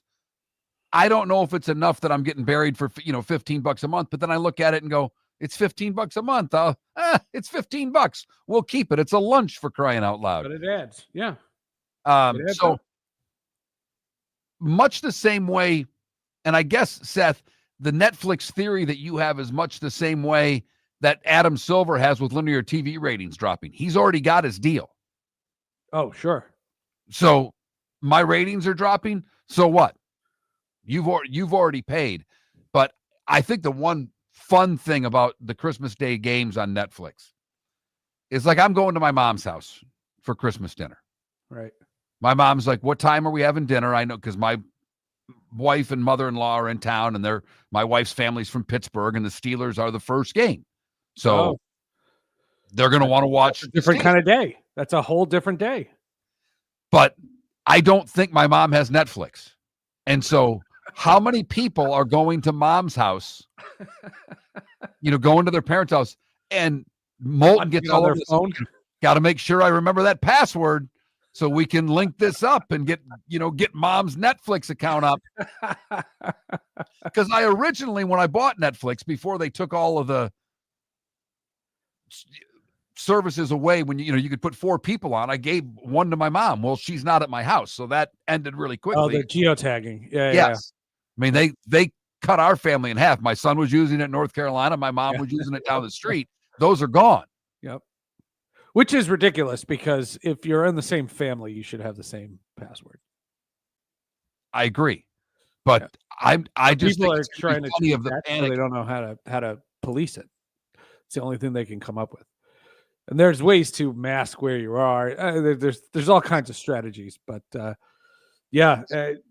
look, I'll be watching. I'll be tuning in. If it's terrible. What I laugh at is all the sports media and sports business people. Like, this is their Super Bowl. Something's on Netflix. That's their Super Bowl. They make a big deal out of essentially nothing. I'm curious to see what it is. I just think it's wild that the NFL has 2 games on Wednesday, 1 game on Thursday, 3 games on Saturday, 1 game on Monday, and no games on Sunday. There are only 2 games in the 4:00 window on Sunday, Seth. That's terrible. I mean, this is the National Football League, and What is Scott Hansen going to do? I don't know. He should split screen the whole thing and just take a walk. That's what exactly. I mean, I'm a huge Scott Hansen fan, by the way. Oh, you are? When did that switch occur? He's a Cuse guy. And, I know, but you were always a bigger fan of Andrew Siciliano. Yes. Right. And for years, Siciliano had the DirecTV slot, right? And Hansen had the cable TV slot. Right. Hansen's 3 years older than me. Yeah. I always watch Hansen because I had cable for all those years of watching. You always watch Siciliano, so I thought you were a Siciliano guy. I think Hansen does they both do a terrific job, or both did a terrific job. There's this summer they did together during the Olympics. They hosted the Gold Zone on Peacock. The Gold Zone was this thing where they went instead of from NFL games, they went from Olympic sport, skiing, not skiing, to swimming, to wrestling, to basketball, to it's the only way to watch the Olympics. And they did it together. And then Siciliano and I did a Sports with Friends, and he was telling me about what it was like to work with Hansen. And I had met Hansen before. Like I said, I had him on Sports with Friends. He's great. He was great. But hearing what kind of a cool guy he is, he was a senior when I was a freshman, and we didn't know each other in college. My peer advisor was Dave Pash. Dave Pash. Yeah. He was my peer advisor when he was a senior, when I was a freshman. And then I was the peer advisor. I found this out this month. Adam Zucker, the dude from CBS. I was his peer advisor. I had to advise him as the young guy. But Scott Hansen was a senior. Scott Hansen also did a charity thing for Syracuse where he hosted an 8-hour broadcast, like a kind of like a radiothon, like a big telethon. He did it on the web, and he did it for Syracuse to raise a bunch of money, and he was cool. I've become a massive Scott Hansen fan. You're a red zone guy, right? That's how you watch the NFL. That's all I watch. And one of the things I love that they do at the end, I don't know if anybody watches this, but I do. I'm obsessed with the announcers, right? Ian Eagle, Andrew Catalan, Jim Nantz. I have stories with all these guys. Spiro Ditas, all these dudes. I'm a massive Kenny Albert. So all these guys are in, and they do that touchdown montage at the end of the night. Yes. Where they just play all the every touchdown in order from the day. Which is fantastic. Which is a production nightmare. Oh, of course. Put that together. I mean, that is not easy. I will watch that before I will put on the Sunday night game. And if the Sunday night game does not compel me, I am footballed out. I will move on. That's how I get with Monday night. Sunday night football, and this week was the Bucs, so I was in and had to be. Yeah. But You give me a Monday night game like last night with a 14-point spread. I've watched football now. We watched with the college. We watched Friday night. We watched Saturday. We watched Sunday into Monday night. I can get footballed out, particularly when the game's not compelling. And last night, by no means, was compelling. But we got 2 big games tomorrow. And as Seth pointed out, this is a strange week. 2 Wednesday, 1 Thursday, 3 on Saturday. There are just 9 games total on Sunday. One of those is the Sunday night game. And then Monday night, the Lions and Niners. The Chiefs are a 3-point favorite over the Steelers in Pittsburgh on Christmas Day, and the Ravens are a 5.5-point favorite over Houston. Houston just getting Deontay Johnson on the waiver wire after losing Tank Dell, who suffered a torn ACL and a broken kneecap in their game on Sunday.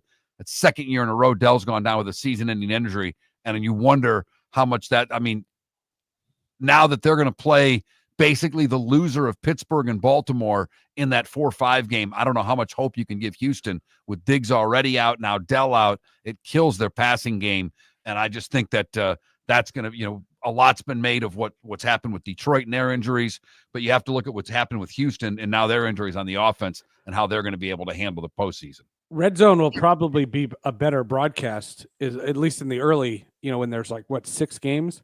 Yeah, because I one of the things I've talked about with Scott Hansen is I think 8 games it's too frenetic. It's game to game to game to game to game to game to game to game to game, and it's wild, and it's sensory overload. I think when it's 5 games, 6 games, that's a little better. You know what I mean? It just you get more invested in every game. Well, and I give you credit for sticking through the 4 o'clock games. Now, I've got a setup in my house with multiple TVs, so usually at 4 o'clock, I can get damn near every game on. Yeah. Now, the way YouTube TV has the multi-view package, I don't miss any of the 4 o'clock games. So a big part of that, though, is the commercials. So the Premier League, watching our Arsenal as much as I have become very anti-commercial. And what the Premier League does in a typical soccer game, when they kick off to start a half, there's no commercials for the entire half. Right. And the only commercials are during halftime. And the only other broadcast where there's no commercials is the Red Zone. And so the idea of the Red Zone is just, I laugh when they have to fill when every game is in a commercial break, because they can't air the commercials. And there's actually this massive controversy. Front Office Sports did this whole expose. I guess Red Zone is considering commercials. Yes. Oh my God. It's fantastic.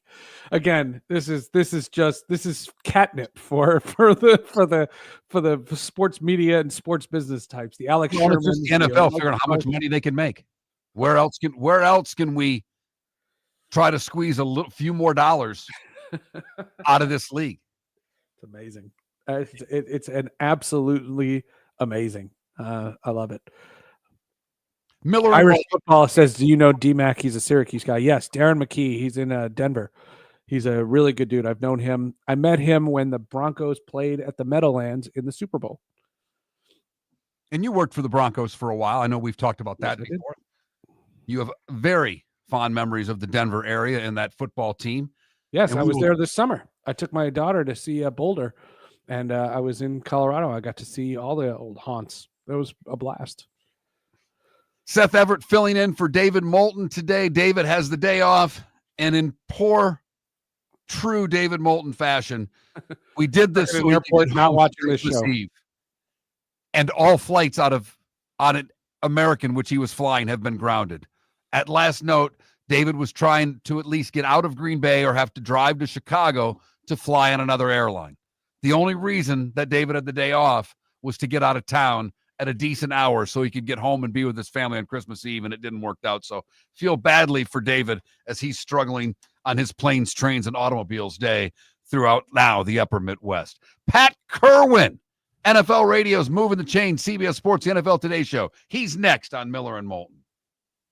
We started our show 18 years ago and have been fired 3 times, but Miller and Moulton have never lived on the edge like we are now. We have our best morning ratings ever, are steadily adding affiliates, yet we only have a few sponsors. And if that doesn't change, we can't continue. But if you want to advertise on Miller and Moulton, reach out to one of us directly by texting sponsor to 21,000 or contact Mark on X at that Mark Miller or me at the David Moulton. You can save Miller and Moulton and make your business some serious money by texting 21,000 now. American Paint Supplies, for nearly 30 years, is your one-stop shop for all your coating needs. If you are a designer, a contractor, a professional painter, or a weekend warrior, American Paint Supplies is the place where experts go to get expert solutions. At 6100 Shirley Street in Naples off of Pine Ridge, American Paint Supplies delivers the best solutions with the best products with the best support. Meet Gene and his team today at American Paint Supplies. Call 239-566-2700. That's 566-2700 or online at AmericanPaintSupplies.net. Cape Coral Police Department is growing. They are currently looking for police officers and are offering a $10,000 signing bonus to newly hired officers. If you desire a career in law enforcement, or if you are already in law enforcement and thinking about making a move to a better agency, think Cape Coral Police Department. If you're looking for a police department that is committed to excellence, that invests in the highest level of training, state-of-the-art equipment, and some of the highest compensation in all of Southwest Florida, then the Cape Coral Police Department is for you. Visit capecops.com. That's capecops.com. The world-famous cigar bar started as a neighborhood place in downtown Fort Myers, and now it's a brand, a destination, with 4 locations. The original place, Henry Street, Fort Myers, Gulf Coast Town Center, on Southeast 47th Terrace off the Cape Coral Parkway, and the Lounge on West 1st Street in Fort Myers. A place to go, whether you just need a relaxing drink and a smoke after a tough day at work, or a place to go celebrate. From relaxation to celebration, the world-famous cigar bar. Honey, you want to come out? I haven't seen you since Glass Doctor installed our custom shower enclosure. No thanks. Well, you can't keep eating breakfast in the shower, and laminating your magazines is getting expensive. You remember we have guests coming over tonight, right? Oh, I'm sure they'd love to see the shower. It's our neighbors, and I highly doubt they want to be hanging out in our bathroom. The shower's so good, you'll never want to leave. Visit glassdoctor.com today and schedule an appointment online. Is snoring bothering your spouse? Would you like to sleep in the same bed again? Do you know that snoring can affect your sleep cycle and cause lower testosterone levels? At Sleep Treatment Direct, we have easy solutions. We have a simple laser procedure that can improve snoring in 10 minutes. If you would like to get back in the same bed or are looking for a natural way to treat low testosterone, give us a call at 239-444-1741. That's 239-444-1741. Or go to sleeptreatmentdirect.com. That's sleeptreatmentdirect.com. Sleep Treatment Direct. Sleep safe and sound. This is Miller and Moulton.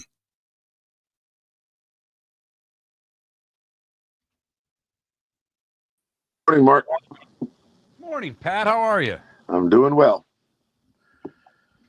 I heard Poor- you and Seth going at it there. That was good. I feel bad for David. Oh, my Poor God. David. Jesus. I mean, the only reason we did this is so he could get out in the morning and get home to be with his damn family for Christmas, and now he's grounded on American. Unbelievable. Yeah. It's a good message about the draft in Green Bay. Who knows?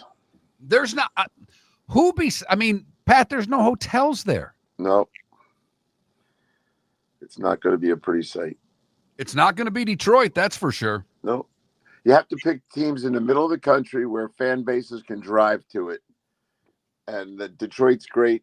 Pittsburgh will be fine. Chicago would be fine. It was. We did 2 in a row. That's what started this whole journey across America, was going to Chicago and seeing what a success it was. But you can't be going to these extreme outside places. Green Bay is a big mistake. I don't know how the Sirius got hotel rooms, but we got them. And I think and as always, I always land in Appleton anyway. So, but I can see one little plane query. It's kind of like in summer camp tour. I get nervous every year because we fly so many different airlines. There's always one of them having a computer glitch. David, you might as well get in a car and drive to Chicago. Not wait. That's what he texted. He's probably doing. Yeah, I'm surprised he hasn't already left for Chicago. If he had, I mean, last word was he said might have to drive to Chicago. Haven't heard from him since. Yeah, well, that guy needs some sleep too. It's not like he's firing on 100% here. Exactly. By the way, Pat, Seth, Pat. Hi, Seth. How are you? Hi, Pat. I Big was fan. listening to you guys. Thank you. I was listening to you guys talking about there's no way the Red Stone's going to hold commercials back. They're coming. Yeah, it's just a matter of when, right? They kind of slipped a few in as an experiment last week. Poor Scott Hansen. He's a good guy. Now he's the messenger on this one. He's a very good dude. A punter. A Syracuse punter. That's right.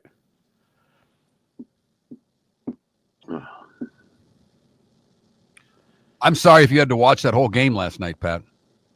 Well, at the end of the third quarter, I told my wife, I'll get up in the morning and watch the fourth quarter if necessary.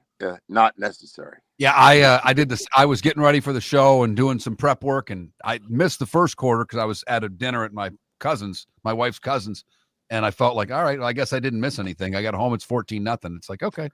Yeah. Which, on a much more important note, how did your mother-in-law like hockey? She's been to many a Penguins game, but it was her first minor league game. She loved it. Yeah. You get a good fight right in front of those seats. Usually at that end, we get a couple. The fight was in the other corner. Like literally, it would have been, you know what I mean? Like literally at the other face-off dot on the left side. Well, my grandkids love those adult male punch-outs. My daughter, every time, my 10-year-old, every time something comes close, fight. Like, oh, yeah. Excuse me? Yeah. She loves going to the games. You might as well get her skating lessons. Girls' hockey is growing fast. I've got enough sports for her, Pat. I know. Yeah. Well, does she have off all week? Most Catholic schools are off all week. Oh, we were off this weekend last week. Oh, she had two half days and a day off. We're off for a while. All right, here we go.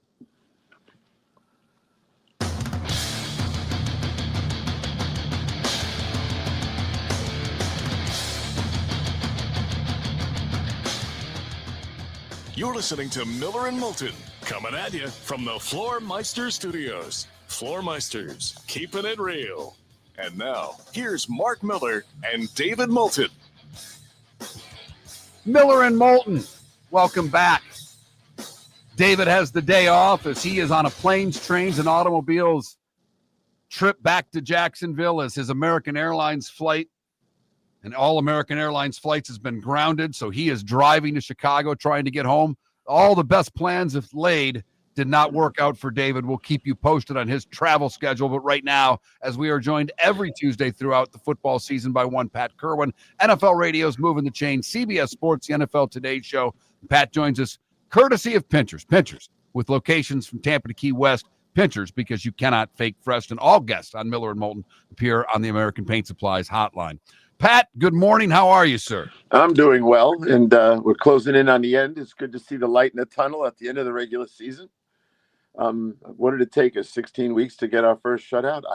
It's kind of like it's a small field. You should be able to get there once or kick a 50-yard field goal, which is happening all the time in this league.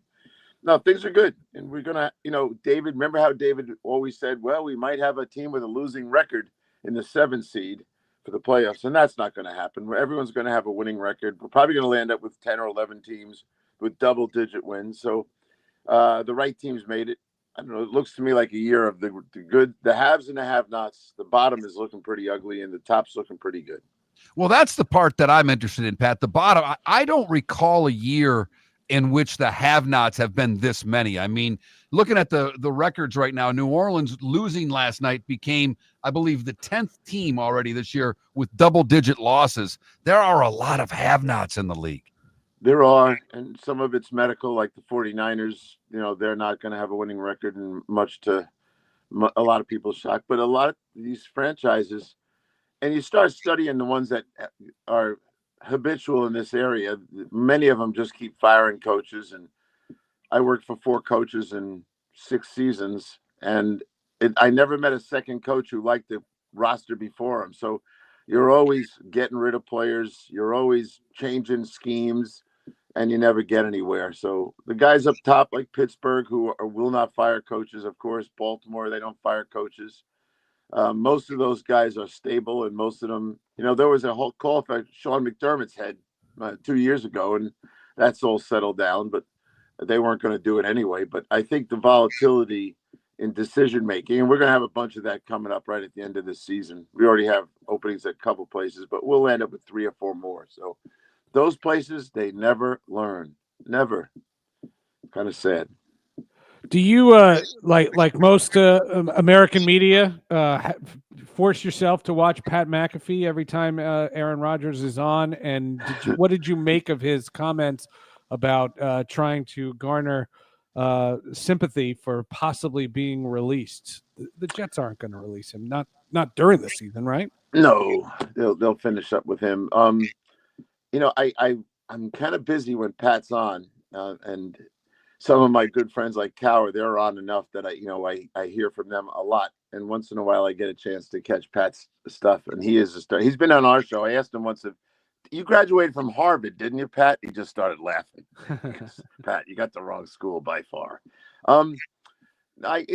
Aaron, sometimes I think he thinks like he's 22 years old and forgets he's 41. Now, yesterday, I guess he was announcing his new girlfriend or something. I've heard that story, as Seth, as you and Mark have heard before. So I don't know. He took a beating in the middle of the season and his legs were a mess and he couldn't escape and he couldn't move around and he looked quite old. He actually looks a little better in that area, but once they figure out, first off, think of the interview process for the head coach. One of the first questions is going to be, do you want to coach Rodgers? And anyone who wants the job is going to try to figure out the right answer to that question. The answer is no, I don't. I want to move on. Because they're going to give you, in Jet country, which is where I was, they will fire you every 2 or 3 years. So you can't afford your honeymoon year to work with a guy will not be here the year after. So I think you're going to have to say, no, I prefer we move on. And you want to split it up and make it a June 1st deal, fine. But that place needs an overhaul.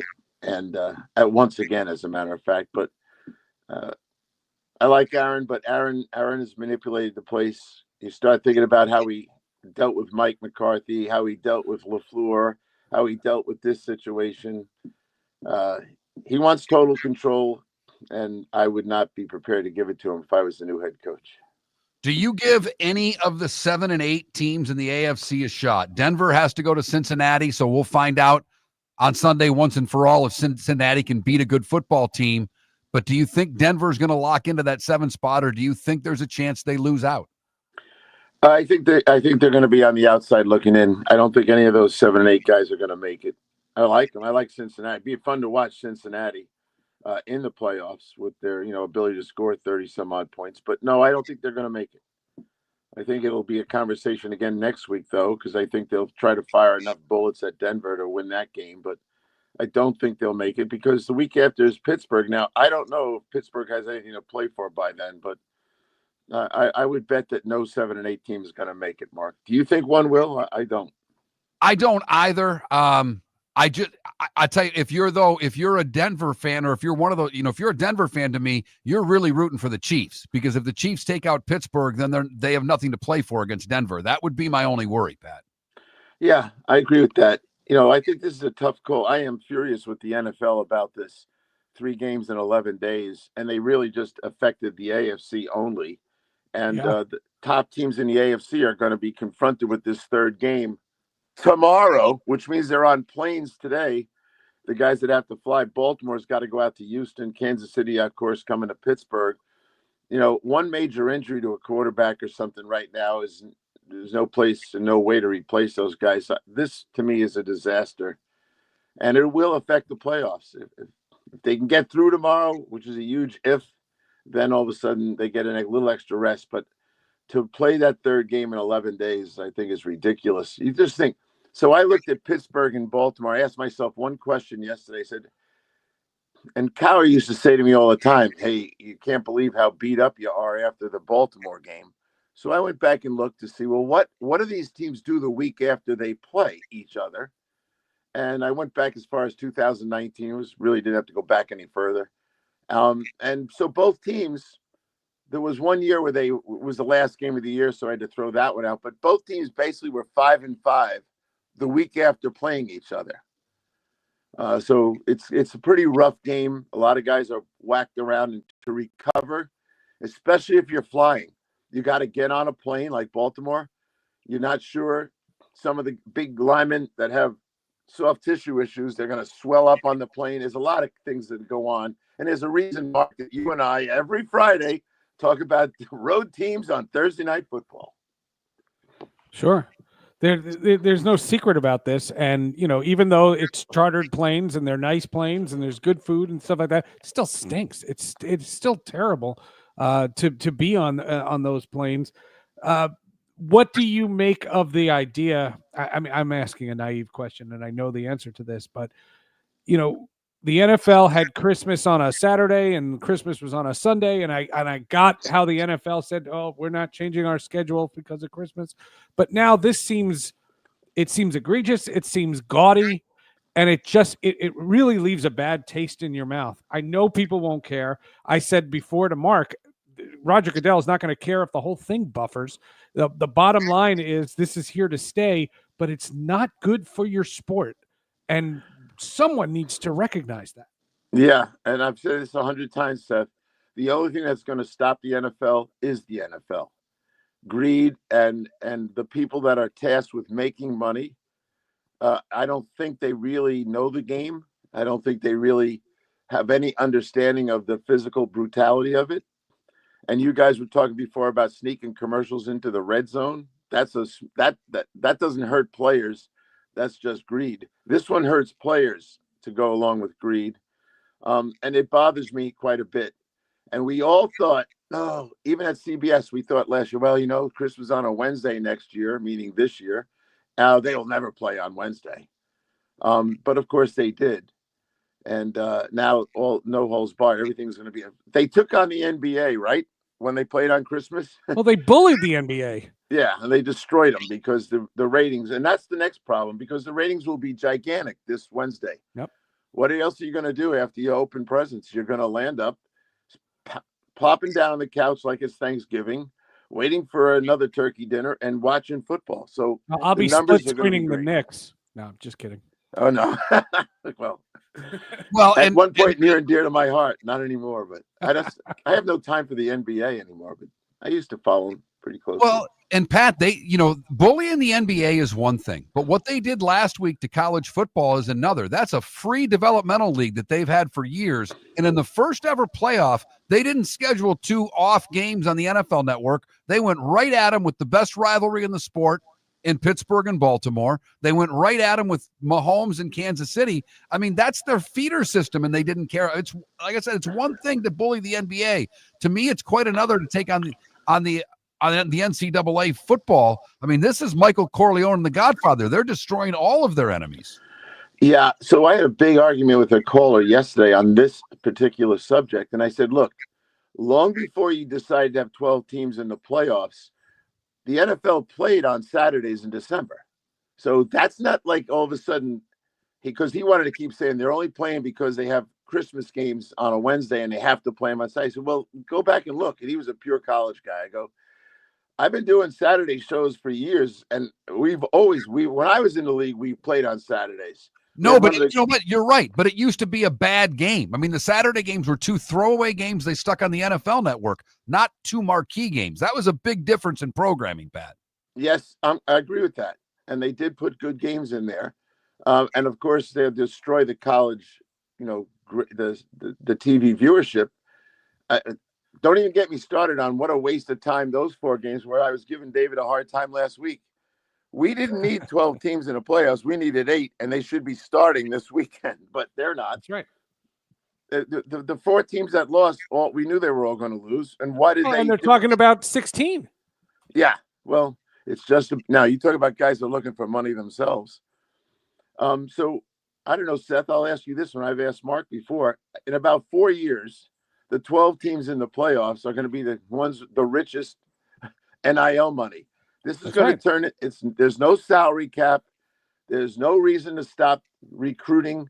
When my man Mike Lombardi says, if you want to come to North Carolina, get in the portal.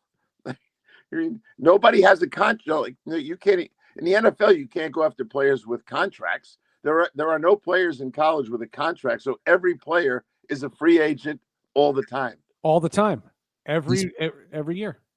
He's Pat Kirwan, NFL Radio's Moving the Chain, CBS Sports, the NFL Today Show. Pat joins us because of Pinter's. We'll have more with Pat on the other side, Miller and Moulton. Defining a new era in men's health. Get stronger and healthier at Game Day Men's Health. With our in-house laboratory, get in, get treated, and get back to your passion and purpose. Call 239-427-3441 for our Bonita Springs or Naples location to set up your free testosterone test and consultation. Mention Miller Moulton Radio Show for a 10% discount on your service. Start living your best with Game Day Men's Health, Bonita Springs and Naples. Call 239-427-3441 today.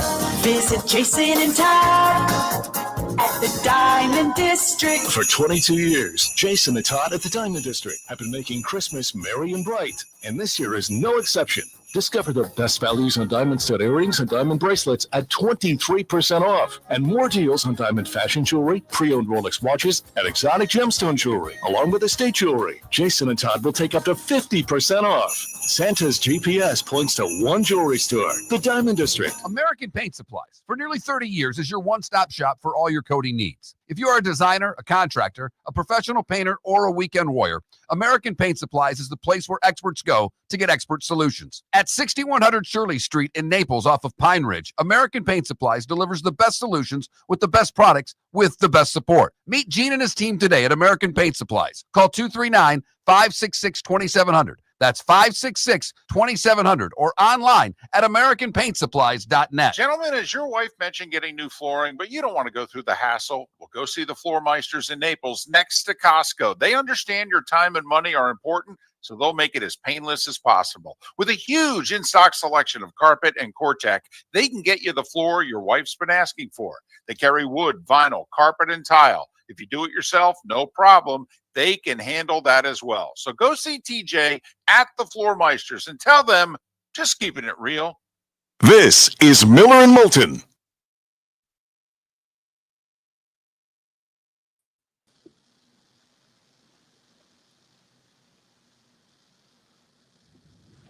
That new swampy blimp is something. Yeah, it is. And it comes out right where you're seated.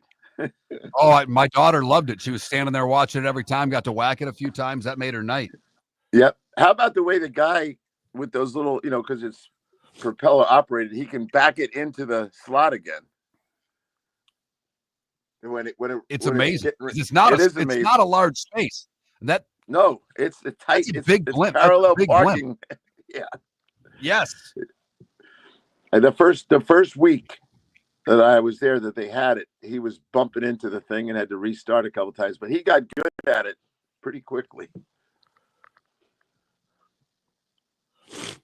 Yeah, they do a nice. How was the crowd? Was it big?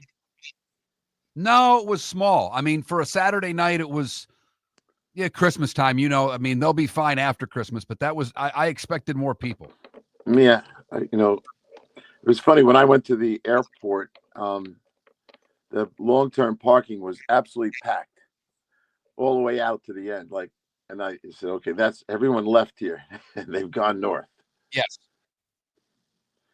There was, what are you doing in long-term parking? I never go, but I always, because you have to go past long-term parking to get into the short-term lot. And I looked over and I said, holy crap, that thing is mobbed. I never use long-term parking. I just park. You get in Sunday night late. I know. And, they have dismissed the company that ran the taxi service out of there. And they're trying to do it themselves. And apparently they don't have a lot of cars. And I got stuck one time last year. And now I just drive over and leave my car there for 2 days. And there's nothing worse than coming in at midnight on Sunday night and waiting another hour for a car. Nope, not doing it. And there's no way I'm calling my wife saying, hey, why don't you drive over and get me? It's 1 o'clock.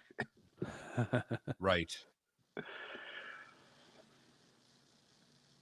Oh, well, at least the games tomorrow aren't on CBS, Pat. That's the good news. Well, the bad news is our schedule. This is the all-time worst, and I've been around for some bad ones. These are the only games we have this weekend. Ready?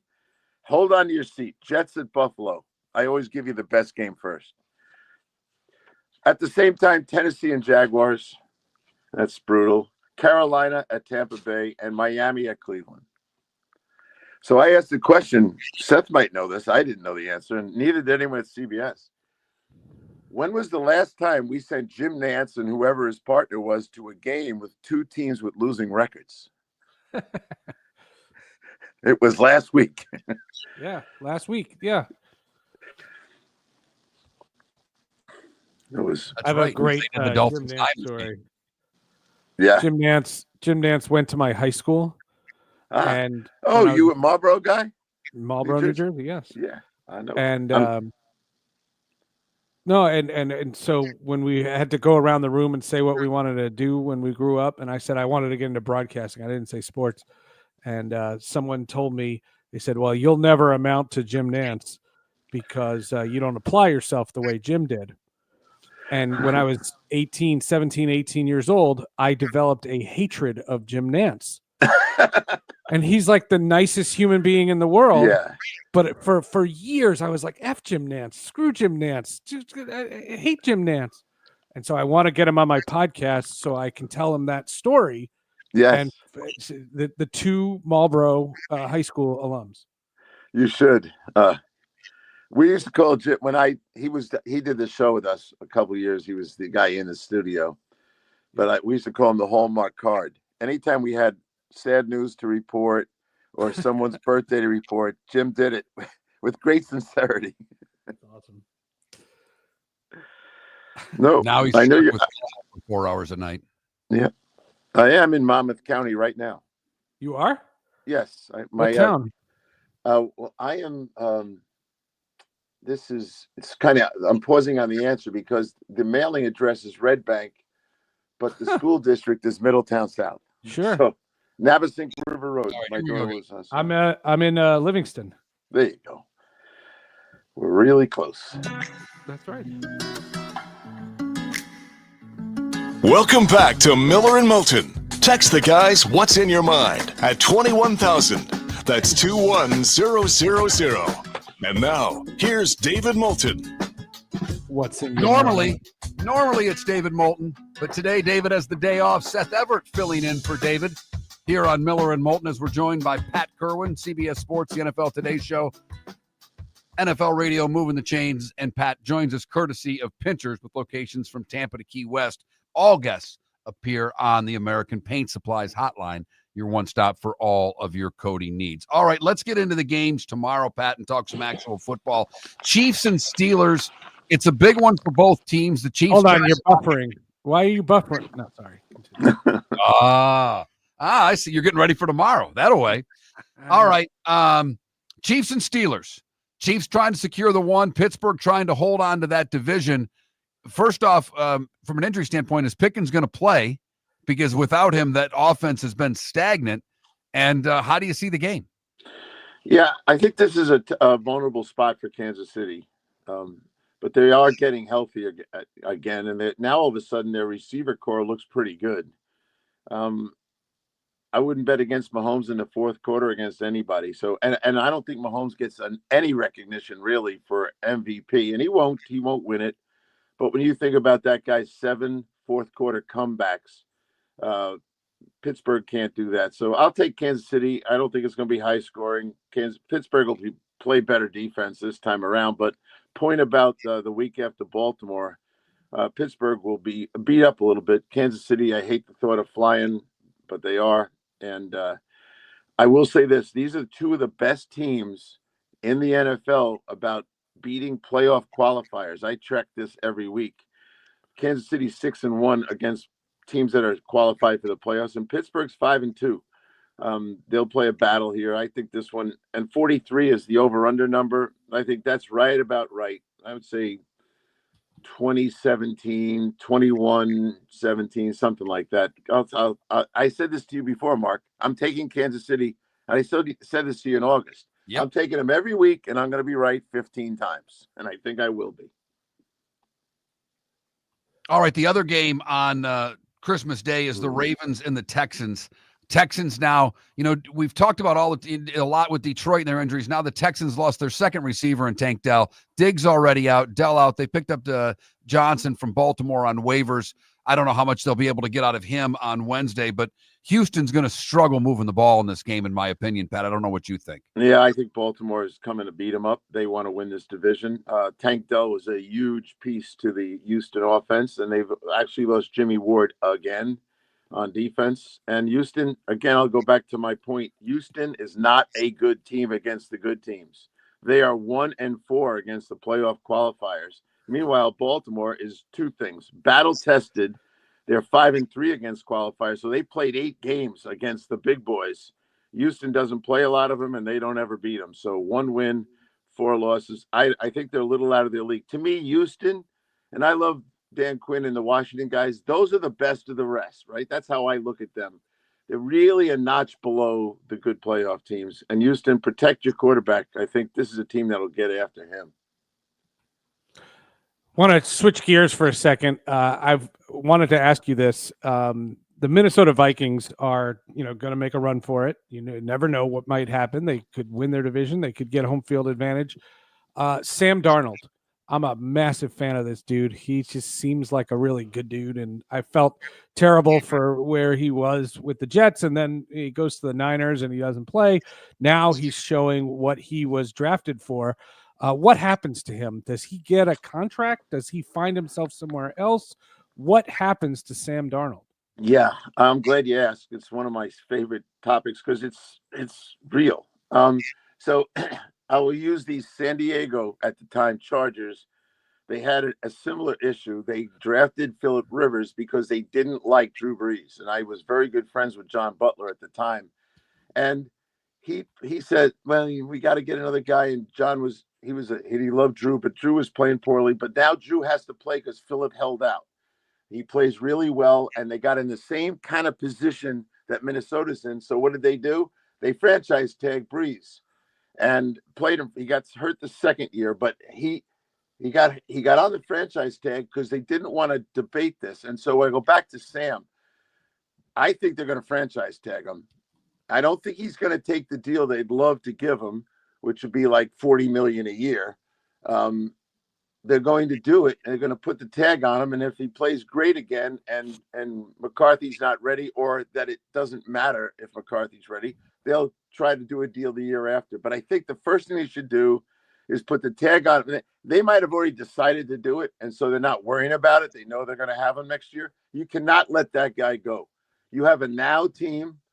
You have receivers that are phenomenal, and you cannot put them in a position where the new quarterback might not be able to deliver the ball to him as much as this guy can. So that'd be my answer to it. Why worry about it? Here's the franchise tag. We'll figure it out next year. Pat, I want to ask almost the same question and just change the quarterback's name to Brock Purdy. What do you do if you're San Francisco? Because they've enjoyed a lot of success because of his rookie contract. Now it's time to pay him. Would you? I don't think they have a choice in that one. There's no one behind them, number one. Number two, I don't think they're going to want to start over with a rookie quarterback. And the guys I know that are deeply involved in it, studying these quarterbacks, don't like them very much. They do not think this is a great class. They'll get some hype because quarterbacks in the draft always get hype, but that doesn't mean they're good enough. So I don't think they're going to like those kind of guys. And I think they may have to do a short-term deal with Purdy and maybe a 2 or 3 year deal, try to get him on a Baker Mayfield kind of deal. He probably will say no to it. They'll probably have to pay him more than you want to, but I don't think they're going to overreact to this year not being as good as last year. Although he came into last week with 15 touchdowns, and the year before on the exact same pace of 13 games, he was at 25 touchdowns. I don't think they're going to blame him for all of it, but at the end of the day, they have nowhere to turn, especially if a guy like Sam Darnold is off the market. And the 1 or 2 guys that are any good will probably get locked up again. So I think they're just going to have to pay him. They're going to want to pay him 40, not 50. And I kind of agree with that. And I think they'll land up on a short-term deal. So both can take a look at this in 2 or 3 years at the most. So I think that's the way it'll go. Unless he's so happy to be a 49er that he gives him a company deal. But Agents don't let their players do company deals anymore. Back to this week, there's all these national games. You have Saturday, you have Thursday, you have these 2 games on Wednesday. Do you think that there's any kind of a ratings dip just from oversaturation? I don't. I wish there would, because I think, Seth, unless we have something like that, this is not going to stop anybody. So we're going to have 6 games before we get to Sunday, and that doesn't leave a lot of teams. In fact, I think there are only 4 games this weekend that have 2 teams with winning records playing each other. And so it's kind of sad. And I'm at CBS. We don't have a very nice schedule for Sunday. But if you look at these things, it's the good football is going to be over by the time we get to Sunday, outside of the Green Bay, Minnesota game. Well, we'll get into that on Friday, but that is fascinating because the Packers are playing really, and it's hard, Pat. And I love the fact that every time we bring up a team, you start talking about their record against winning teams, because as we mentioned, with the haves and have-nots, it's tough to put your finger on how good a team is this year. It is. That's why I always reference their record against playoff qualifiers, because back in September, we didn't know who was going to be good. We all thought 49ers were going to be good. But now we do know. And so the guys that are going to be in the playoffs that beat teams that are in the playoffs, there's only 6 of them. Kansas City, 6-1, Pittsburgh, 5-2, Baltimore, 5-3, Philly, 5-2, Detroit, 5-1, and Minnesota, 3-2. That's it. Those other teams, there's 8 of them that are qualified for the playoffs. They have 1, 2. There's 4 of them that have 1 win against playoff qualifiers: Houston, Denver, Atlanta, and Washington. Then we have guys with 2 wins: Green Bay, Buffalo, Chargers, and Rams. So how are you doing against the good teams is the only question I'd be asking right now, because sure, someone might surprise us, but their history this season is, man, when you play the big boys, they're not very good. He's Pat Kirwan, NFL Radio's Moving the Chain, CBS Sports, the NFL Today Show. Pat, wishing you and yours a very Merry Christmas. Thanks for everything you do for the show here on Miller and Moulton. We started our show 18 years ago and have been fired 3 times, but Miller and Moulton have never lived on the edge like we are now. We have our best morning ratings ever, are steadily adding affiliates, yet we only have a few sponsors. And if that doesn't change, we can't continue. But if you want to advertise on Miller and Moulton, reach out to one of us directly by texting sponsor to 21,000, or contact Mark on X at @MarkMiller, or me at @TheDavidMoulton. You can save Miller and Moulton and make your business some serious money by texting 21,000 now. You have a sleep problem but don't want to wear a CPAP mask? This is Mark Miller for Sleep Treatment Direct. The mask wasn't working for me, and I didn't think I had an alternative. I do. We all do. They have such simple alternatives with greater success than the mask. Visit sleeptreatmentdirect.com. That's sleeptreatmentdirect.com. And if you are like me and your CPAP machine isn't working for you, it's time for a change. Call 239-444-1741. That's 239-444-1741. Sleep Treatment Direct. Sleep safe and sound. American Paint Supplies, for nearly 30 years, is your one-stop shop for all your coating needs. If you are a designer, a contractor, a professional painter, or a weekend warrior, American Paint Supplies is the place where experts go to get expert solutions. At 6100 Shirley Street in Naples off of Pine Ridge, American Paint Supplies delivers the best solutions with the best products with the best support. Meet Gene and his team today at American Paint Supplies. Call 239-566-2700. That's 566-2700, or online at AmericanPaintSupplies.net. Mark Miller for Molly Maid. Why Molly Maid, you ask? Trust. Moulton was a customer for 15 years. Affordability. Didn't I just say Moulton was a customer for 15 years? Worry-free services. Our professional house cleaners are fully insured and a 24-hour warranty. Call Molly Maids today at 239-774-5839. That's 239-774-5839, or online at mollymaid.com/FTMYERS. That's mollymaid.com/FTMYERS. This is Miller and Moulton.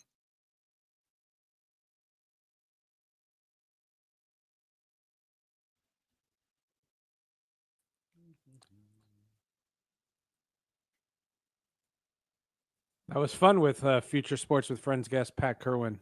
Ah, nice. That would be a good idea. I like that. Good for you. Sonny, that's a great idea. You gave me a project.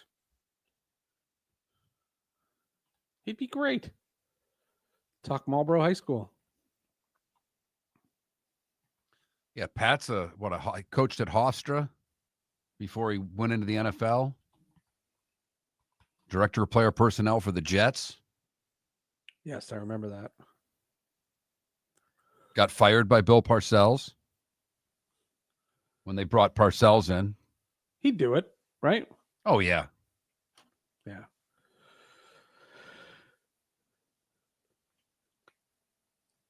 I tell you about Ken Levine, the guy I have for the first week in January. No.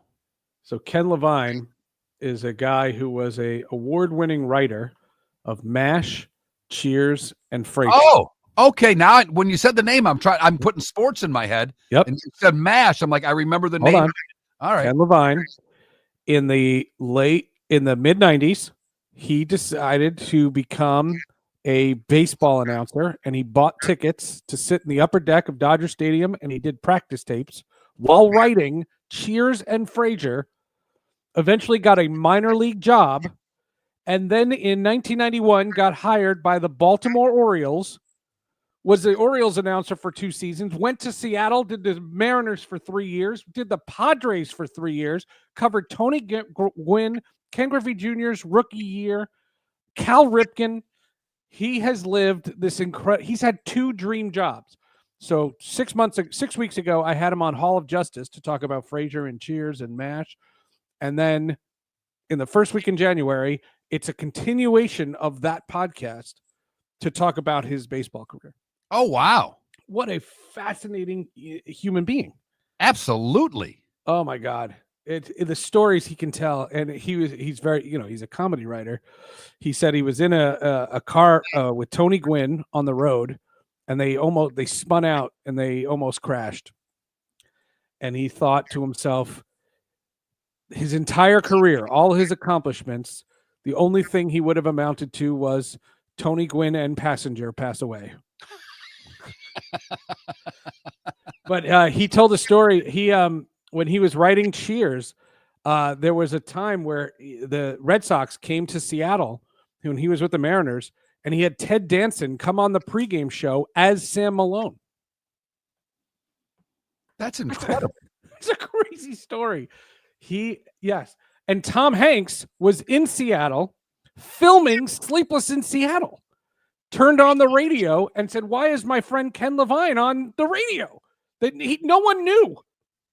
He tells in this, we already recorded the podcast. He tells this story about Shelley Long calling him into her trailer during Cheers, during the height of Cheers, going, "You're doing what now?" It's crazy. How old is he? Ken Levine? Yeah. He's got to be in his late 60s. Think about it. MASH was a show in the MASH. 70s and 80s. And to get the MASH job, that was on Hall of Justice 6 weeks ago, he wrote scripts on spec and submitted them. He and his writing partner wrote scripts on spec. He was writing Frasier while calling Padres games. We're not talking about TV shows. We're talking about iconic TV shows. Correct. Oh my God. It's one of the craziest things. Funny, I think, and I didn't listen. I'd rather listen to the Hall of Justice one on all the shows more than the baseball one to me. But I know. Well, when he came on Sports with Friends, Hall of Justice, he was great.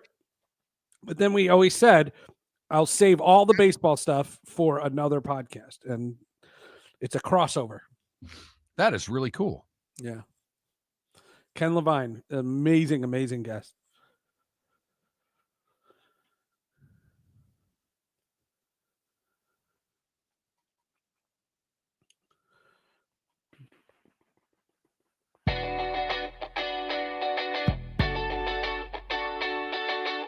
You're listening to Miller and Moulton. And now, here's Mark Miller and David Moulton. Or at least something like that. Miller and Moulton on this Christmas Eve, wishing all of you a very Merry Christmas, a Happy Hanukkah, or whatever it is you may be celebrating.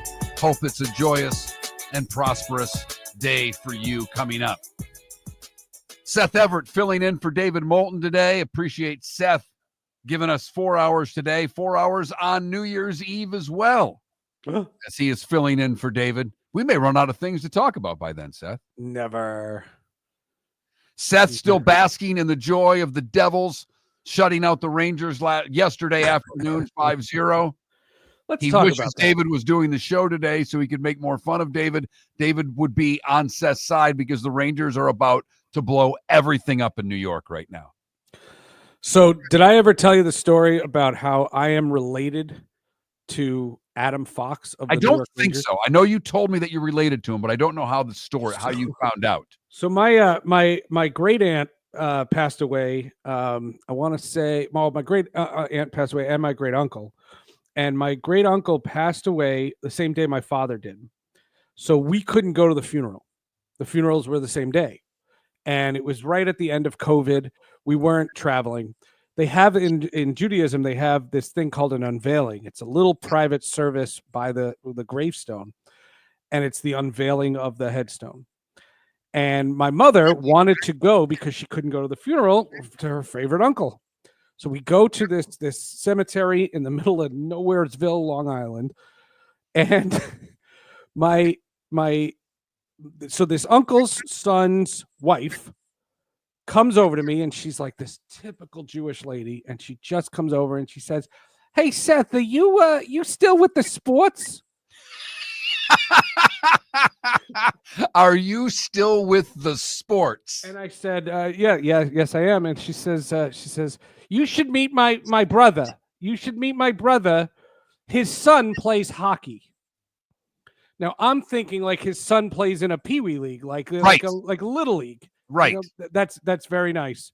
So the brother comes over, and we're literally on the road outside of the gravestone. The ceremony is starting in mere moments. And he says, yeah, my son would have come, but he was in Florida. They had the All-Star game. And then you're like, excuse me? I go, the All-Star game? Like the NHL All-Star game? I go, who's your son? And he goes, my son, Adam. I go, Adam Fox of the New York Rangers? She says, yes, that's my nephew. So now I have to text my Devil fan daughters. You are not going to believe this, but we are related to Rangers defenseman Adam Fox. And so that year, the Devils played the Rangers in the playoffs. And anytime Adam Fox would hit a Devil or get into a confrontation with a Devil, check a Devil, score on the Devil, anything he did, we'd go, well, now you're not invited to Thanksgiving.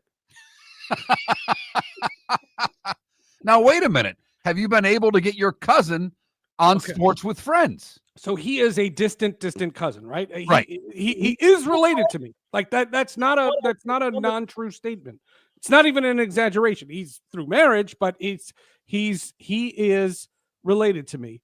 The New York Rangers and their terrible organization. I've told the story on the show before.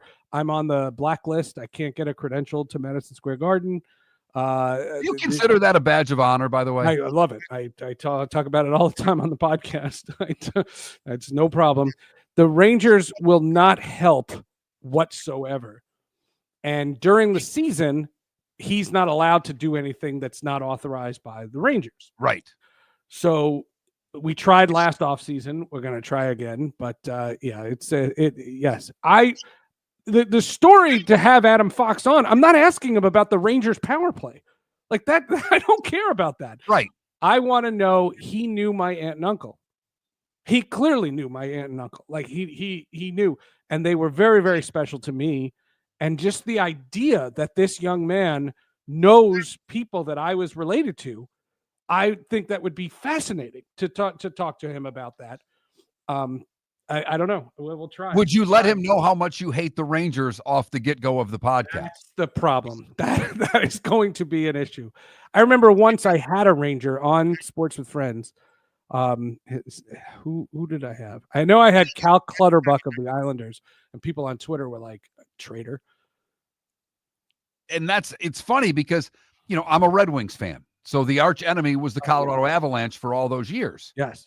And go full circle. I start working in hockey. My dream was always to work for the Red Wings. Obviously, that didn't happen. And I ended up down here in Florida. But through the people I've met in minor league hockey, one was a guy by the name of Jared Bednar.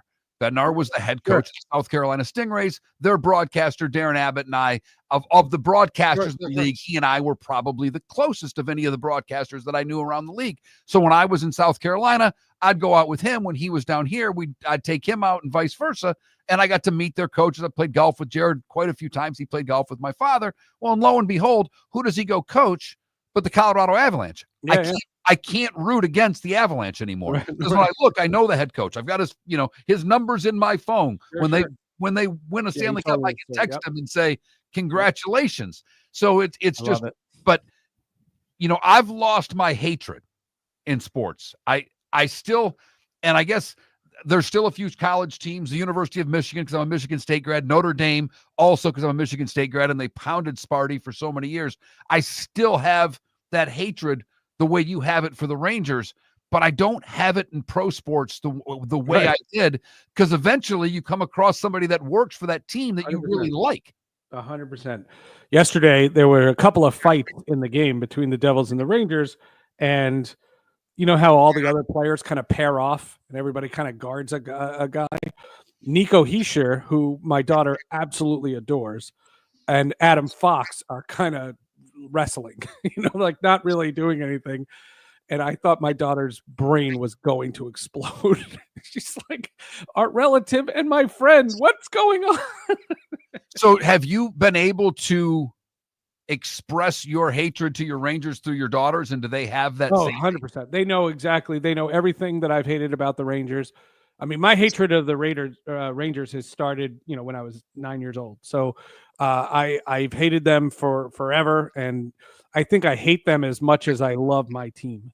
They are the worst. They're the and you still take that same joy in them losing as you do in your team winning. They can't lose enough. It was 5-0 yesterday. Could 10-0 next time. Hate them. Between their disgusting owner, between the fact that I'm banned from their arena, they won't help me get any interviews. That's all the current ones.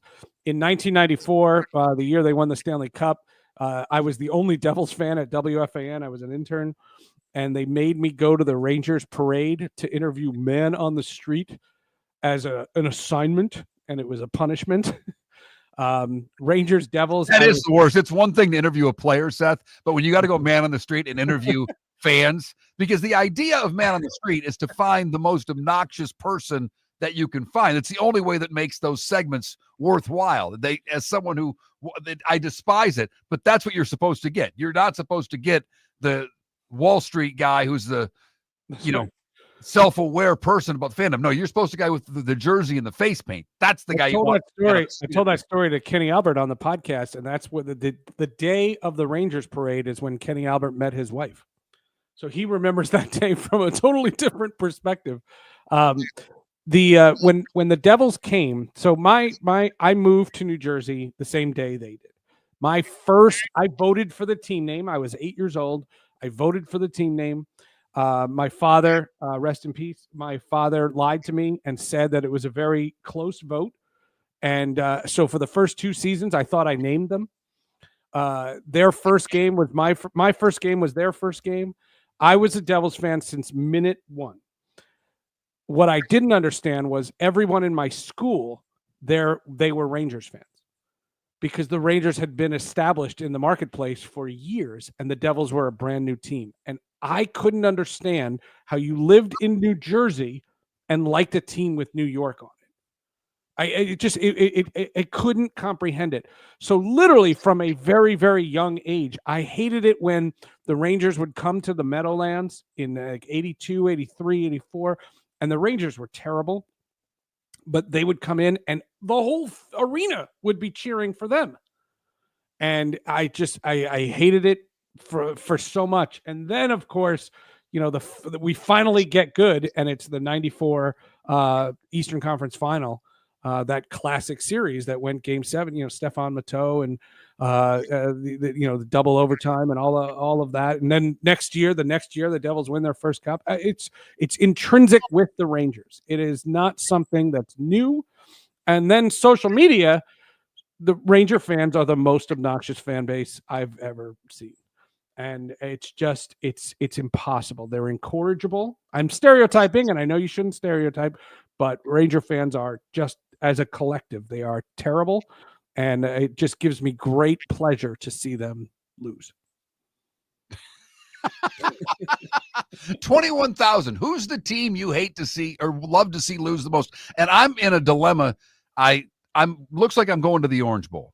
My wife's coworker at the Christmas party, he loves to go to games. He's married but doesn't have kids and travels around to different ballparks and venues to see games.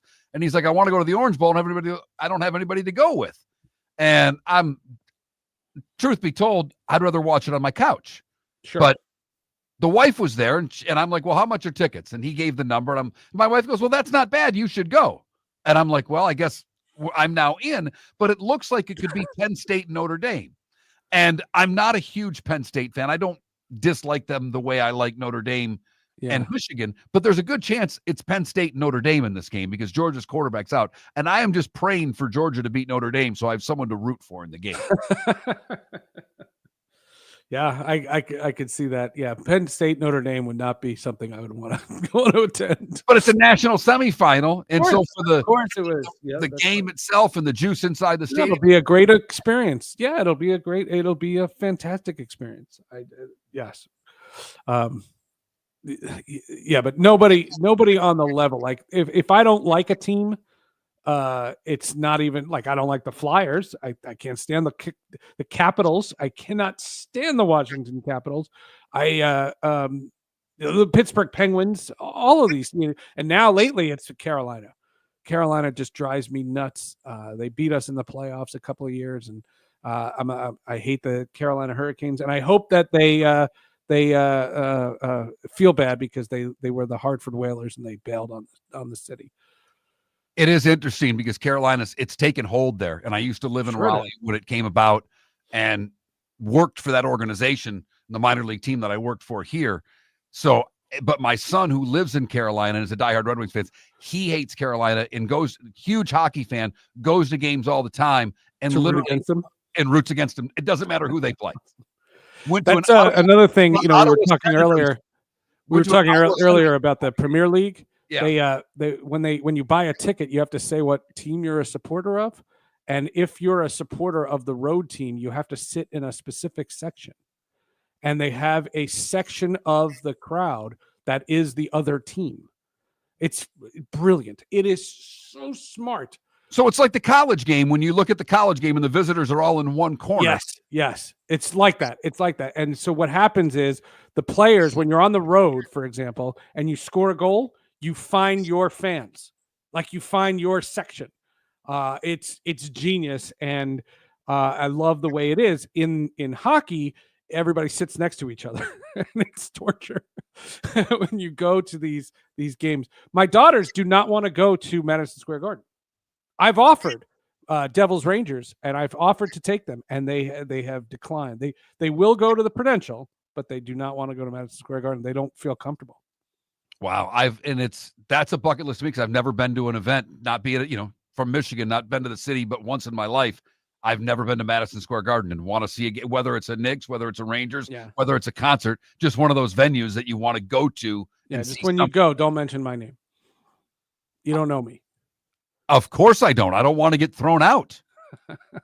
Seth Everett banned from Madison Square Garden, filling in for David Moulton today on Miller and Moulton, our Christmas Eve show. If you miss any of the show, you can download the podcast at all your usual spots. We broke down Hanukkah versus Christmas earlier in the show, talked a little Netflix Christmas football, of which Seth is hoping everything buffers the entire game for everyone.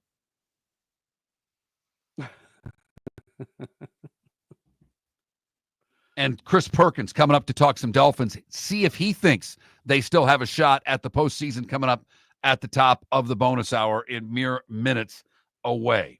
If you miss any of the show, like we said, you can download the podcast, any of the usual places. If you want to text the show, 21,000 is the text line. Like this gentleman said, I'm a Canadiens fan.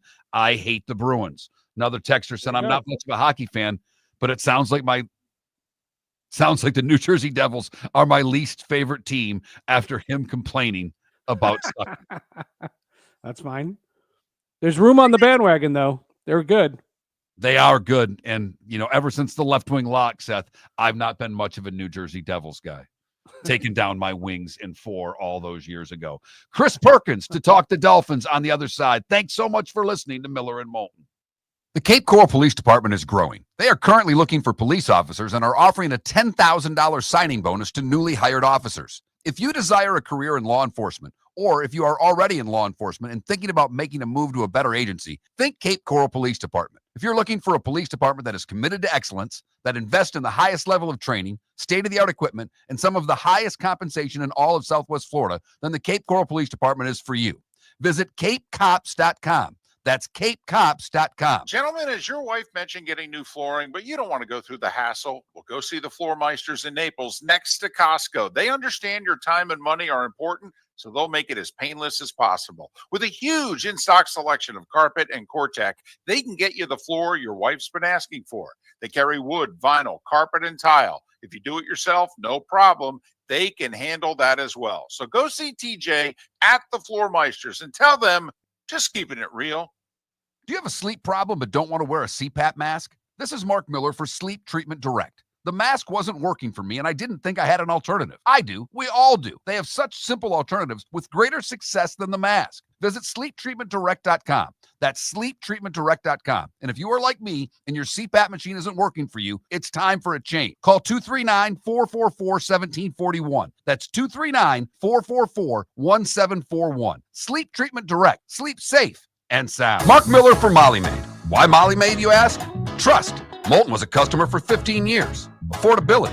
Didn't I just say Moulton was a customer for 15 years? Worry-free services. Our professional house cleaners are fully insured and a 24-hour warranty. Call Molly Maids today at 239-774-5839. That's 239-774-5839 or online at mollymaid.com/FTMYERS. That's mollymaid.com/FTMYERS. Wine glasses never fall over until you get a brand new rug.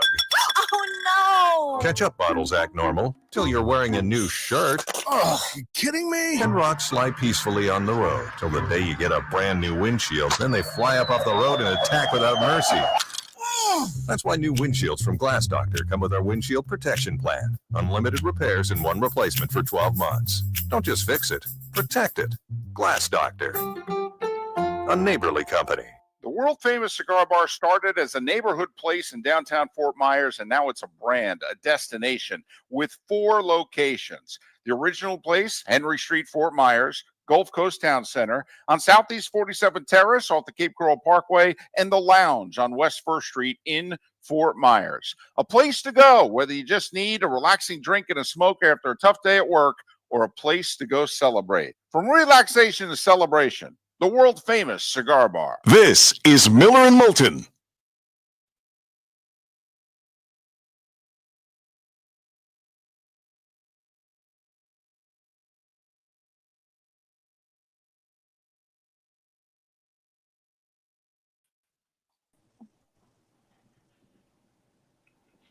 Morning, Chris. Mark, how are you, man? I'm doing good. Thanks so much for doing this. It was a pleasant surprise when I saw you were joining us last night. Yeah, man. I enjoy doing this show. So, yeah, definitely.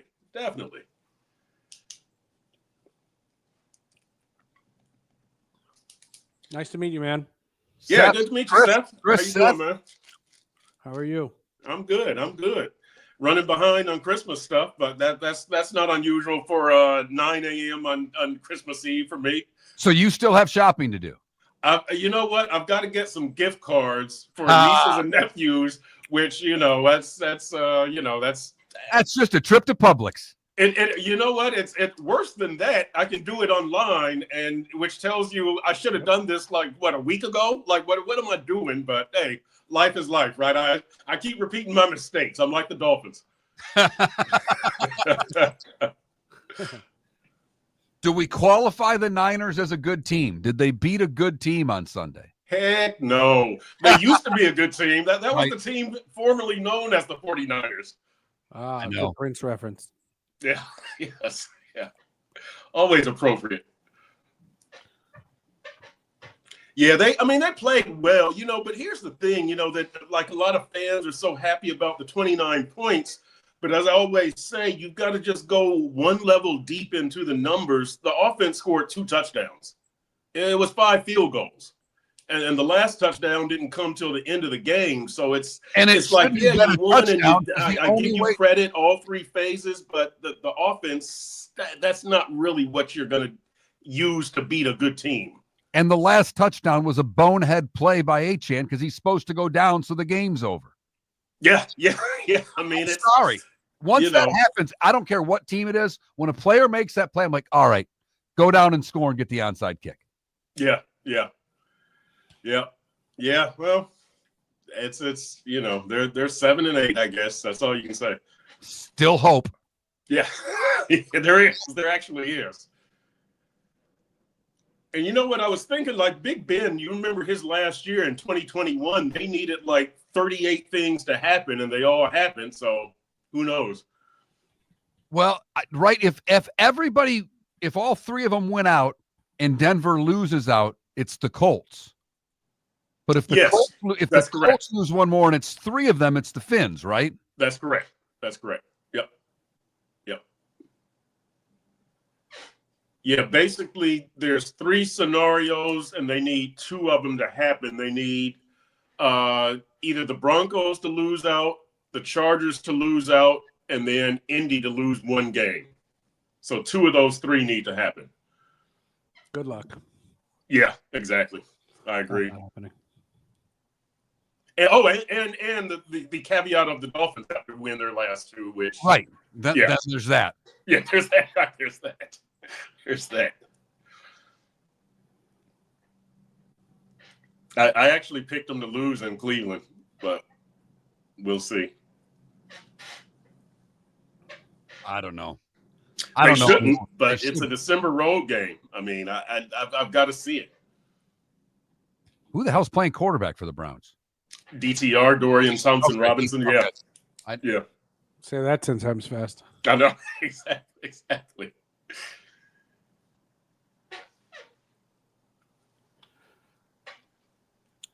Mark, we were talking about my boy Andrew Siciliano. He's the Browns radio guy.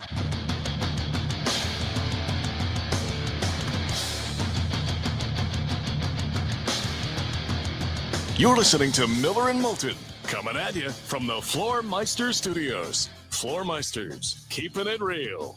And now, here's Mark Miller and David Moulton.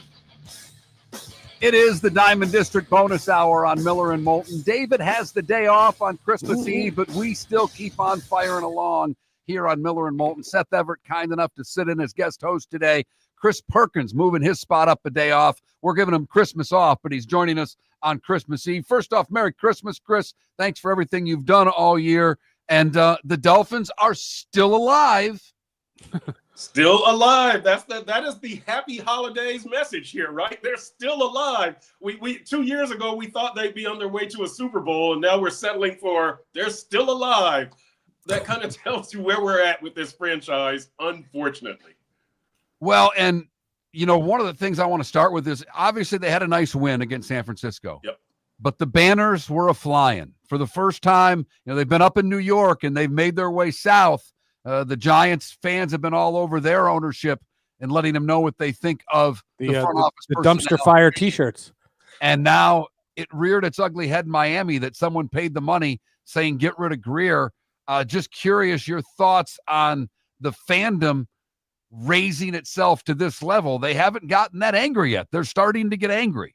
Blood is starting to boil down here. People want a head to roll, and we don't know if a head is going to roll right now. The thing that people are kind of upset with right now is Steve Ross, after the San Francisco victory, in the locker room, he awards a game ball to Coach Mike McDaniel. And it's like, yeah, you improved to 7 and 8, but is that what we're awarding game balls for nowadays? And so a lot of fans are taking that as a sign of contentment on Steve Ross's part, that he's happy with what Mike McDaniel has done, I guess, in considering the circumstances of Tua being out, something that he created as far as the 1-3 record. And so people think, well, Chris Greer will probably be here also. So people want a head to roll, but we don't know if a head is going to roll at this point. Chris, I want to talk about Tua Tagovailoa. The guy fascinates me from a distance, and I don't know him, and I feel like I'm not fully informed on him. My question to you is not just about the concussions and everything that the fallout from it. How has he changed? What was he like when he first got there? And has being an NFL quarterback and everything that has come with it, with the concussions and this debate on what he should do with his life and everything, has that hardened him in any way? Yeah, I think Tua has been hardened. I think he's learned a lesson here. Look, I really genuinely like Tua. He is a nice guy. He is as he seems. He's genuine. He's a nice guy. He does not want to be the face of this concussion issue, but he's got to understand he's gone down twice on nationally televised games, getting carted off the field in Cincinnati, and then against Buffalo this year, you run into, of all people, Damar Hamlin. And so people remember that. So he's got to be the face of concussions, whether he likes that or not. Seth, the thing that doesn't sell me on Tua is he does not come through in big games. Again, I like Tua, but he's not the future Hall of Fame quarterback that a lot of these fans think he is. In games, and I'm like known for separating the Dolphins' performance against playoff teams and non-playoff teams. Okay, against playoff teams this year, Tua has 7 touchdowns, 7 interceptions. Against non-playoff teams, 12 touchdowns, 0 interceptions. This makes no sense. So you've got to keep that in perspective as you move forward. You've got to know that Tua can't be the central guy. He's got to be a key guy, and you've got to build around him. You gave him the tight end, give him a power runner, give him an upgrade at slot receiver. Tua can't do as much as you think he can by himself. What do you think McDaniel has learned this season, outside of getting the game ball from Stephen Ross last week? But, we've talked about this a lot, Chris. He's had to change his offense. The way that they defend Tyreek is not the way they defended Tyreek in year 1. So they've taken him virtually out of the game. And now he's had to evolve in his offense. Is he comfortable with it, do you think? I don't think so at all. I don't think that he likes this. He's had to settle. And Mike McDaniel likes that big play, splashy thing. Listen, this is a guy who, the blueprint from where he comes from, we saw that last week, right, in San Francisco, where, you did have last season a capable quarterback in Brock Purdy, not a future Hall of Famer, not a superstar, a good running back in McCaffrey, a good tight end in Kittle, maybe a future Hall of Famer, maybe a future Hall of Fame left tackle, well, definitely in Trent Williams. A good player in Deebo Samuel who is versatile. That's kind of the model to me that I would like to see the Dolphins build on. And Mike McDaniel was in that. He decided to put his own spin on that Shanahan offense. I'll do speed, speed, speed. It didn't work. So I hope that Mike McDaniel has learned I need more power and aggression. I probably need to be a little more traditional Shanahan offense than the little spinoff that I tried to do. I hope that's what he's learned this season.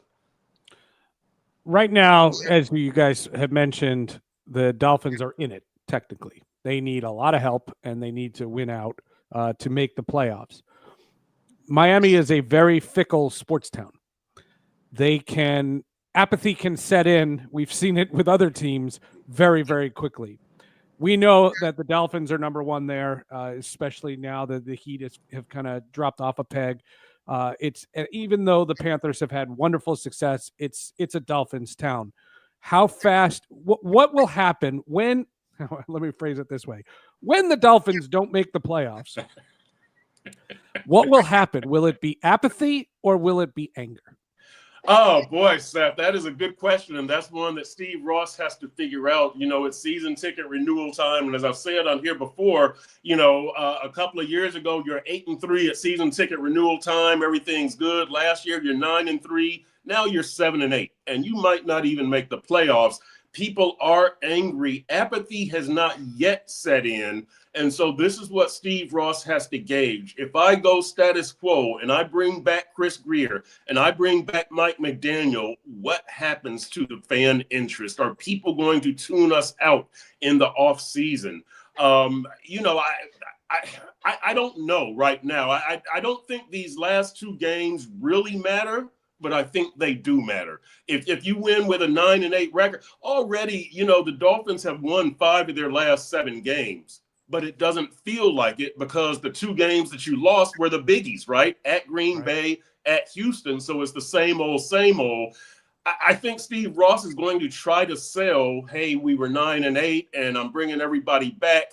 I just don't know right now if the fan. I don't know, Seth. I don't. I would lean more toward apathy setting in, but I don't know to what degree the apathy will set in. Well, and to your point, to both of your points, but Chris, you just mentioned it. Where does Miami have to get stronger? The line of scrimmage, maybe a power running back that you've suggested for a couple of weeks now. These aren't the type of off-season signings that get your fan base fired up to buy season tickets. I mean, they have the skilled guys in place that they want or are stuck with because Tyreek's contract, Waddle's contract, they're not, I don't think, going anywhere. So if you have to build this team, it'll be interesting to see how the fan base even reacts because, no one gets too excited about signing a guard. Yeah, you're right. Except this fan base might, Mark, because they've been so deficient in interior offensive line. They shored up the center position with Aaron Brewer. He's been outstanding, but fans are very obsessed with the guard positions. Fans are obsessed with interior defensive line. Fans wonder about the safety position. It's been terrible this season, and both of them are probably gone. Javon Holland, who is in the final year of his contract, and Jordan Poyer, who is 33 years old. Here's the funny thing. I think that with a different philosophy, you could sell this fan base on we're going to be okay. You do return Tua. You return Aaron Brewer, Austin Jackson, Jonnu Smith, Devon Achane. On the other side of the ball, you've got Zach Sealer. You're going to have Jalen Phillips. You're going to have Bradley Chubb. You're going to have Chop Robinson. You need to re-sign Kader Kohu. You're going to have Jalen Ramsey. So you've got talent to work with. If you make some smart offseason acquisitions, you could probably sell it to the fans, but that's not going to happen for another 3 or 4 months. I don't know what happens in the meantime. I don't know how many fans tune them out, especially if you finish 8-9. The whole thing is fascinating in the sense that 7-8 is just mediocre enough to be in the conversation, but not in a good way. Like I don't think there's anybody that feels good about the season that's going on, and frankly, it's almost better. Who would you rather be? Would you rather be 7-8 Miami, or would you rather be the Giants? Like, what would you want to happen? Would you? Both are, to me, terrible scenarios, but to me, it's better to be the Giants because then you're starting at rock bottom. You mentioned it yourself. Like, half of this crew is coming back, and all they need to do is add, and that's the hardest thing. Yeah, I would definitely rather be the Dolphins because you do have more talent and you do have your quarterback, even though, look, Tua's injury situation, as we know, is tenuous and everybody's is, but Tua's is especially so because of the concussion history.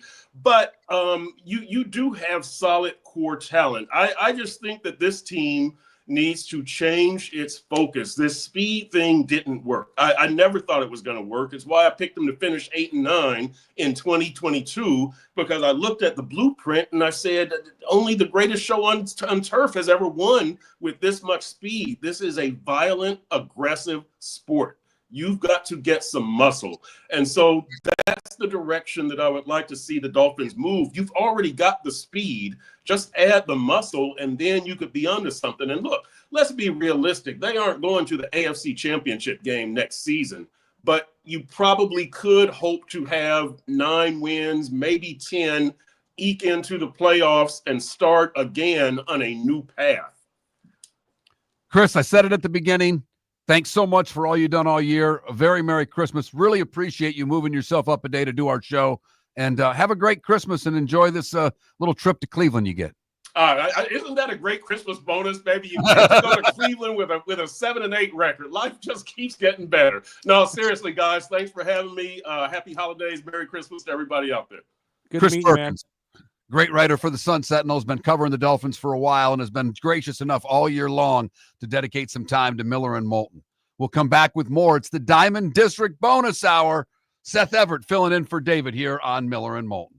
American Paint Supplies, for nearly 30 years, is your one-stop shop for all your coating needs. If you are a designer, a contractor, a professional painter, or a weekend warrior, American Paint Supplies is the place where experts go to get expert solutions. At 6100 Shirley Street in Naples off of Pine Ridge, American Paint Supplies delivers the best solutions with the best products with the best support. Meet Gene and his team today at American Paint Supplies. Call 239-566-2700. That's 566-2700 or online at AmericanPaintSupplies.net. Wine glasses never fall over until you get a brand new rug. Oh, no. Ketchup bottles act normal till you're wearing a new shirt. Oh, you kidding me? And rocks lie peacefully on the road till the day you get a brand new windshield. Then they fly up off the road and attack without mercy. That's why new windshields from Glass Doctor come with our windshield protection plan. Unlimited repairs and 1 replacement for 12 months. Don't just fix it, protect it. Glass Doctor, a neighborly company. Gentlemen, as your wife mentioned getting new flooring, but you don't want to go through the hassle, well, go see the Floor Meisters in Naples next to Costco. They understand your time and money are important, so they'll make it as painless as possible. With a huge in-stock selection of carpet and Cortec, they can get you the floor your wife's been asking for. They carry wood, vinyl, carpet, and tile. If you do it yourself, no problem. They can handle that as well. So go see TJ at the Floor Meisters and tell them, just keeping it real. The Cape Coral Police Department is growing. They are currently looking for police officers and are offering a $10,000 signing bonus to newly hired officers. If you desire a career in law enforcement, or if you are already in law enforcement and thinking about making a move to a better agency, think Cape Coral Police Department. If you're looking for a police department that is committed to excellence, that invests in the highest level of training, state-of-the-art equipment, and some of the highest compensation in all of Southwest Florida, then the Cape Coral Police Department is for you. Visit capecops.com. That's capecops.com. This is Miller and Moulton.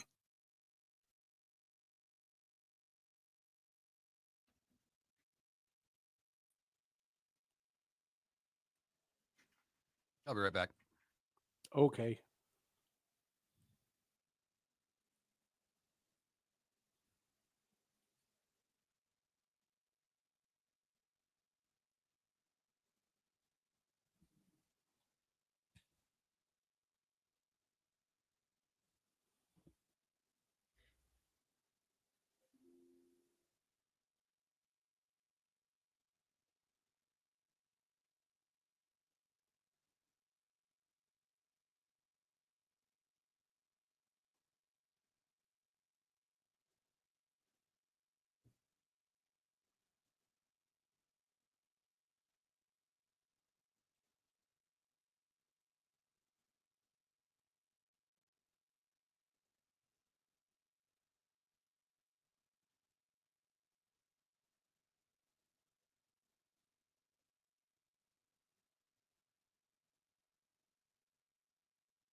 Is it snowing? I don't think so.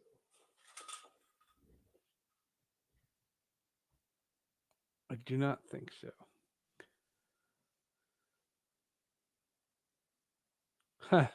The Burt Ward interview. Yes. Adam West would have been a blast. Tragically, I'll never have him on the show, but yeah, Burt Ward. That was amazing.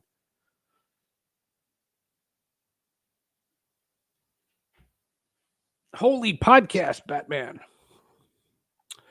Shannon Sharp, sure. I have a good Shannon Sharp story. I don't know how much time we have. Can I tell a Shannon Sharp story? 2 minutes. Dos minutos. So I was covering the team when Bill Romanowski spit on J.J. Stokes of the 49ers. And I remember the Broncos closed the locker room to all media.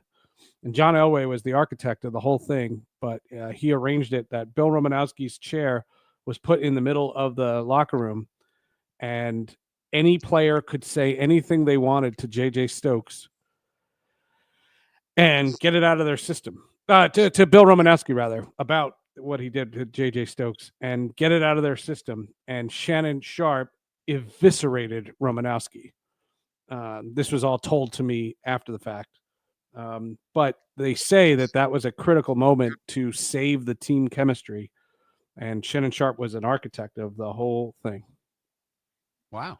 That's my Shannon Sharp story. All right. Didn't have to be funny. I know he's funny on his podcast or his YouTube show or whatever he does with Chad, whatever his name is. But yeah, that's my memory of Shannon Sharp. And Seth found us through John, like most people, John Cassio.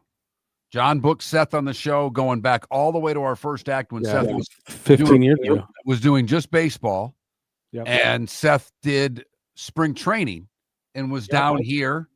And so he's like, hey, you want me to come in the studio? So Seth hung out with us for an hour and we've always gotten along, but it's always that personal time when you get to talk like we are now in commercial breaks where you actually get to know someone a little bit. Yep. And and I think it was a couple years in a row you came down for spring training, right? Sure.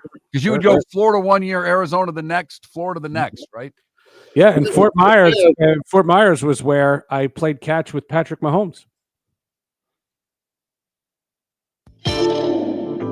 Welcome to the bonus hour, brought to you by Jason and Todd at the Diamond District. And now, here's Mark Miller and David Moulton. Welcome back, Miller and Moulton. The Diamond District bonus hour continues. Seth Everett filling in for David Moulton today on Christmas Eve. I want to wish all of you a very Merry Christmas as you're out and about getting your last minute things. I've got one stop to make. I'm hoping to God there's a grocery store open because I realized this morning that I forgot one thing for the dinner I have to make tonight. What's on the menu? It's an Italian tradition of the 7 fishes. Yes, I've heard of this. The Feast of the 7 Fishes. Right. So a few years back, each one grosser than the next. No. And you know what? The traditional 7 fishes dinner, you're right. It's a lot of stuff I wouldn't eat. But people have told me about this. It sounds. Oh no, but see, I don't do that. I like we're having smoked fish dip to start. Then we're having caviar, Seth, because my mother-in-law loves caviar. Then we'll have, stone crab, and I don't do this with the pickled herring and the traditional thing sounds just terrible. But I make things that I like.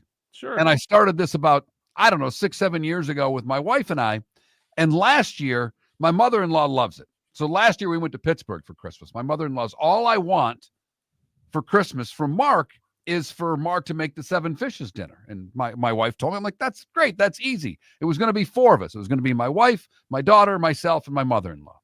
Well, my brother-in-law and sister-in-law caught wind of the 7 fishes dinner and said, why doesn't Mark cook over here for us too? They have 3 kids. 4 turned into 9. She invited her parents and her brother.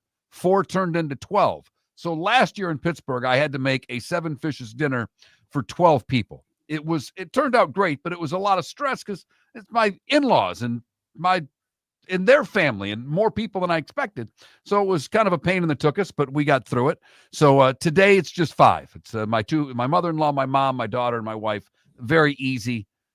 It's actually pretty good. So I don't do the traditional one because you are right. If you look up what the traditional 7 fishes meal is, I don't think I could get through 2 rounds. It's not good. All right, it's such a big thing. Look, I am very respectful of anybody's belief system, religion, anything. I'm not very religious. I'm barely religious. If anything, all I can say is I can't wait for Thursday, December 26th so much to get Christmas out of my music, out of the stores, out of the commercials, out of my podcast that I listen to. I don't want to hear it. I don't want to know it. I want it over. I'm not Grinch. I'm not Grinch. I don't hate on Christmas. It is permeated every aspect of society, and it's too much. It's egregious, and it's too much, and I want it over. It's close, Seth. It's close. I know. So, by the way, Seth's Sports with Friends podcast out later today. Yep. What's the title of this podcast, It'll Seth? be out tomorrow. It's called 2 Jews Hanging Out on Christmas. 7 years ago was the first. So Sports with Friends is 9 years old. 2 years into it was when I first started getting sponsors, and the show fell on Christmas Day, kind of like it does this year. And I was going to skip an episode. I just assumed it. I just assumed Christmas Day, who's going to listen to a podcast? And so I didn't plan on anything. And I got a call Christmas Eve, like around 6:00 on Christmas Eve. And they said, the deal with your sponsor, if you don't publish, they don't have to pay you. And he's like, I would get something out, even if you put together a best of, do that. Just put something together and get it to me as fast as you can. And I called every Jewish friend I had. I was just like, can anybody talk? And my friend Scott, who was my producer at ESPN, now he works for VSiN. My friend Scott Seidenberg came on, and I said, can you talk sports with me for 20 minutes the next morning? And he said, sure. And we did it. Now, the Sports with Friends, the way it goes is, number one, if the topic of the podcast is the guest, like last week was Johnny Damon, the title of the podcast is Johnny Damon. That's what the podcast is about. Right. It's about Johnny Damon. Very simple. If it's about somebody who's not well known, let me use the example, and I don't mean this egregiously. Mark Topkin was on, but Mark Topkin is on to talk about the Rays Stadium. The title of the podcast would be Rays Stadium Issue with Mark Topkin.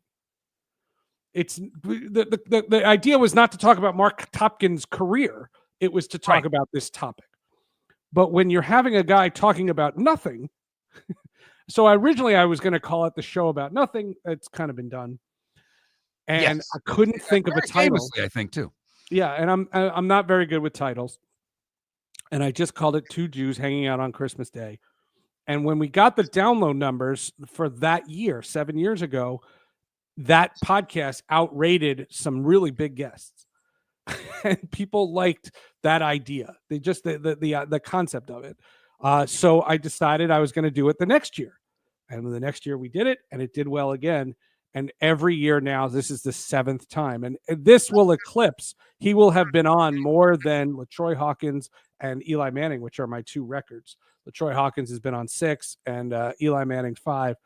And Scott's now been on. This is his 7th time coming on. And this, ironically, is the first night of Hanukkah. So it's 2 Jews hanging out on Christmas Day, and then in parentheses, and Hanukkah. Have you ever thought, I mean, are you now Saturday Night Live? Do you give robes if you're a 5-time guest on the show? Eli said he wanted a robe. I don't blame him. You should send him one. That would be that would assure you would get him on again. LaTroy Hawkins, in the very, very beginning, when I didn't know what I was doing with the podcast, he was with the Blue Jays. And he knew that his career was ending, and he wanted to get into broadcasting, and he wanted to try it. And so we had dinner one night, and he asked me to borrow a microphone. And I gave him a microphone, and he took it on the road. And he would interview his teammates. And the only deal is I could take the audio and make it episodes of the podcast. This is in the very, very, very beginning. And so there's a podcast where he's sitting down with David Price. There's a podcast where he's sitting down with Josh Donaldson, like all the heavy hitters, and he interviewed them on the Blue Jays plane.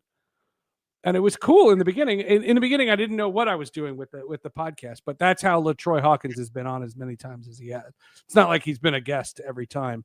And the 6th time he came on was when I found out, this was a few years ago, that he's Patrick Mahomes' godfather. Speaking of Patrick Mahomes, yes, someone asked during the break how Seth came to get on Miller and Moulton. And it was our longtime producer, John Cassio, found him when Seth was covering baseball on a regular basis. And Seth had come down to cover spring training, came in studio, did an hour with us. We hit it off, and the rest is history, as they say. But you just said very quickly as we were coming back from break, that was the spring training where I played catch with Patrick Mahomes. Tell. I played catch with Patrick Mahomes. So I think it was 2002. If I remember correctly, it was 2002. We were touring with MLB. We would go to a camp a day. That was we would spend 3 weeks down in Florida, and we'd go to one team every day and do a bunch of features and stuff like that. And it was a Sunday morning that we were in Fort Myers. We were doing the Minnesota Twins. And the Twins just happened to be one of the most MLB radio friendly teams back then. I became friendly with Torrey Hunter and Jock Jones and Michael Kadire and a bunch of those guys. Pat Mahomes was a pitcher on that team, but again, he was in his mid to late 30s. He was much older.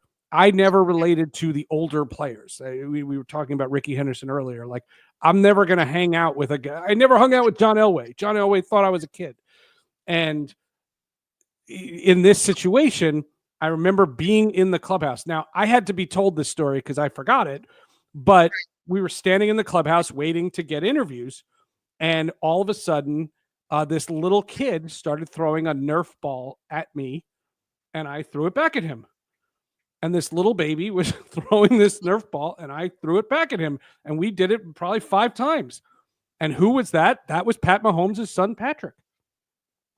Seth Everett, Patrick Mahomes' first receiver ever in football.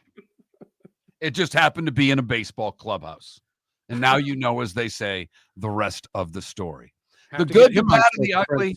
There you go. And you're actually friends. He doesn't even realize it. The good, the bad, and the ugly. What's on tap today was the day when. It's all next on Miller and Moulton. Show 18 years ago and have been fired 3 times. But Miller and Moulton have never lived on the edge like we are now. We have our best morning ratings ever and are steadily adding affiliates. Yet, we only have a few sponsors. And if that doesn't change, we cannot continue.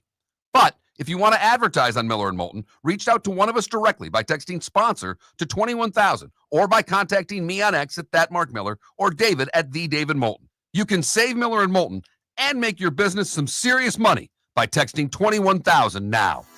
Whether you're chasing peak performance, reigniting intimacy, or simply want to feel your best, Game Day Men's Health creates customized game plans to optimize your health. Call 239-427-3441 for our Bonita Springs and Naples location to set up your free testosterone test and consultation. Mention Miller Moulton Radio Show for 10% off your service. Find your maximum self with Game Day Men's Health, Bonita Springs and Naples, Florida. Call 239-427-3441 today. The world famous cigar bar started as a neighborhood place in downtown Fort Myers, and now it's a brand, a destination with 4 locations. The original place, Henry Street, Fort Myers, Gulf Coast Town Center, on Southeast 47th Terrace off the Cape Coral Parkway, and the Lounge on West 1st Street in Fort Myers. A place to go, whether you just need a relaxing drink and a smoke after a tough day at work, or a place to go celebrate. From relaxation to celebration, the world-famous cigar bar. Do you have a sleep problem but don't want to wear a CPAP mask? This is Mark Miller for Sleep Treatment Direct. The mask wasn't working for me, and I didn't think I had an alternative. I do. We all do. They have such simple alternatives with greater success than the mask. Visit sleeptreatmentdirect.com. That's sleeptreatmentdirect.com. And if you are like me and your CPAP machine isn't working for you, it's time for a change. Call 239-444-1741. That's 239-444-1741. Sleep Treatment Direct. Sleep safe and sound. This is Miller and Moulton.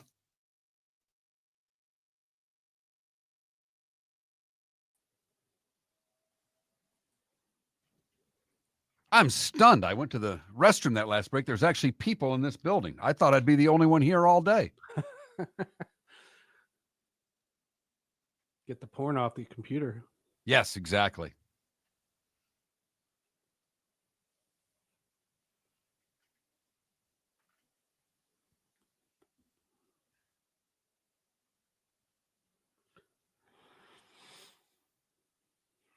I have 2 hours till I have to do Boston at 12.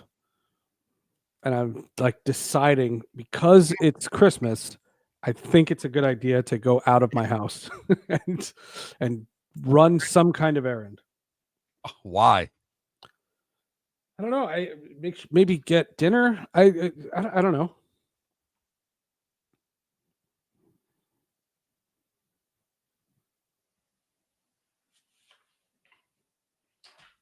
I just looked at the iHeart schedule for Wednesday, and they have me working 9 hours. Their big rule is you can't work more than 8 in the union. So, like, do I want to be a jerk and complain instead, or do I put down 9 hours on my timesheet? It's clearly 11 to 8. There's no way you can start late. Like, there's 2 things that are due at noon. You can't write them and record them before noon. I mean, starting at noon, they have to get in. This is an easy 11 to 8. And it's not the money; it's the principle. You know what I mean? Like, if you're doing it, you should get paid for it, right? But their big edict is don't work overtime. So I don't know. Seth, I don't know if you saw DC's question there. What Marvel or DC media content are you most looking forward to in 2025? Captain America, the Electric Boogaloo, whatever they're calling it. I don't know what they call it, but the title of it looks fantastic. Yeah, I know the Superman movie comes out in the summer. That's great. I'm hopeful. But no, the Marvel Captain America looks great. It looks fantastic. Thunderbolts looks cool too. What If? I've watched the first 2 What Ifs. They're okay. It's fine. Creature Commandos is pretty good, but it's kind of like Suicide Squad. It's okay. I'm really looking forward to Andor. Andor is soon. That show is the best. The Superman trailer was good. His Clark Kent's hair is messed up. I don't get the collar on the costume, and Guy Gardner looks weird.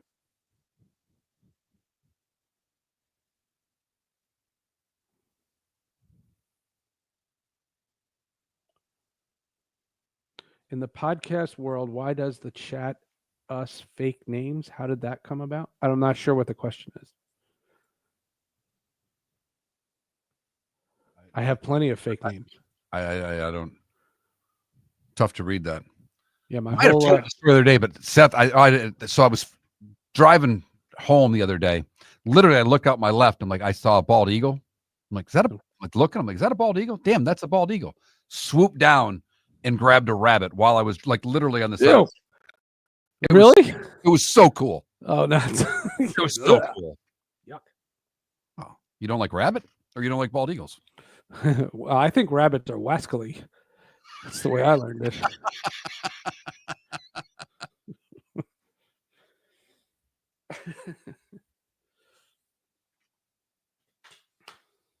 I'm trying to think what I can do. It would be crazy to go to Costco, right? Yes. That would be insane. Publix is going to be, the grocery store is going to be bad enough. I need water. They just sell like 40 waters for $5. Yes, they do. That's where I think I'm headed. That's a dangerous move. Usually Christmas is Chinese food.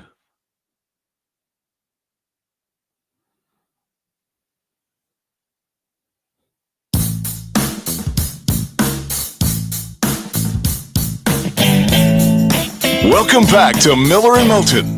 Text the guys what's in your mind at 21,000. That's 21000. And now, here's David Moulton.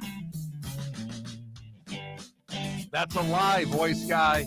That's a flat-out lie. David has the day off today. Miller and Moulton. Seth Everett filling in for David. Telling you what's in my mind. Exactly. It really makes more sense. No one wants to know what's on your mind. The only thing that would be on your mind is hair or a hat. What's in your mind? All because of a typo. What's and we're in your too cheap brain? to change it. Every voice guy I've ever had has been a favor. On Hall of Justice, I had this voice actor on, and he was late, and he wound up doing the show on his cell phone. And for a voice actor, you want to hear their voice. That's the sell of them on a podcast. And he felt bad, so as a apology, he did all his most famous voices, and he did liners for the podcast. And so he plays Wolverine in an animated thing, and he just did, "Hey, bub, this is Seth Everett in the Hall of Justice podcast." Like he did it perfect. And that's the only liners I have. And we used to have so many back when, sports shows did that a lot more.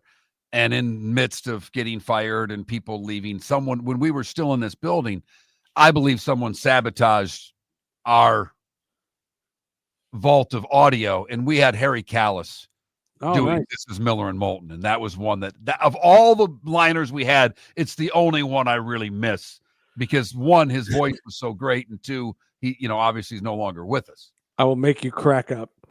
So two of my friends, for the sake of this conversation, we're going to call them Zach and Craig. Zach and Craig were roommates in Vegas, and they worked for the Sports Fan Radio Network, which doesn't exist anymore. And they lived together, and they would go to all the big fights. And one day they interviewed, before America's Next Top Model, when she was the hot SI swimsuit model, Tyra Banks. Mm-hmm. And for some cuckoo reason, one of them asked her to voice their answering machine.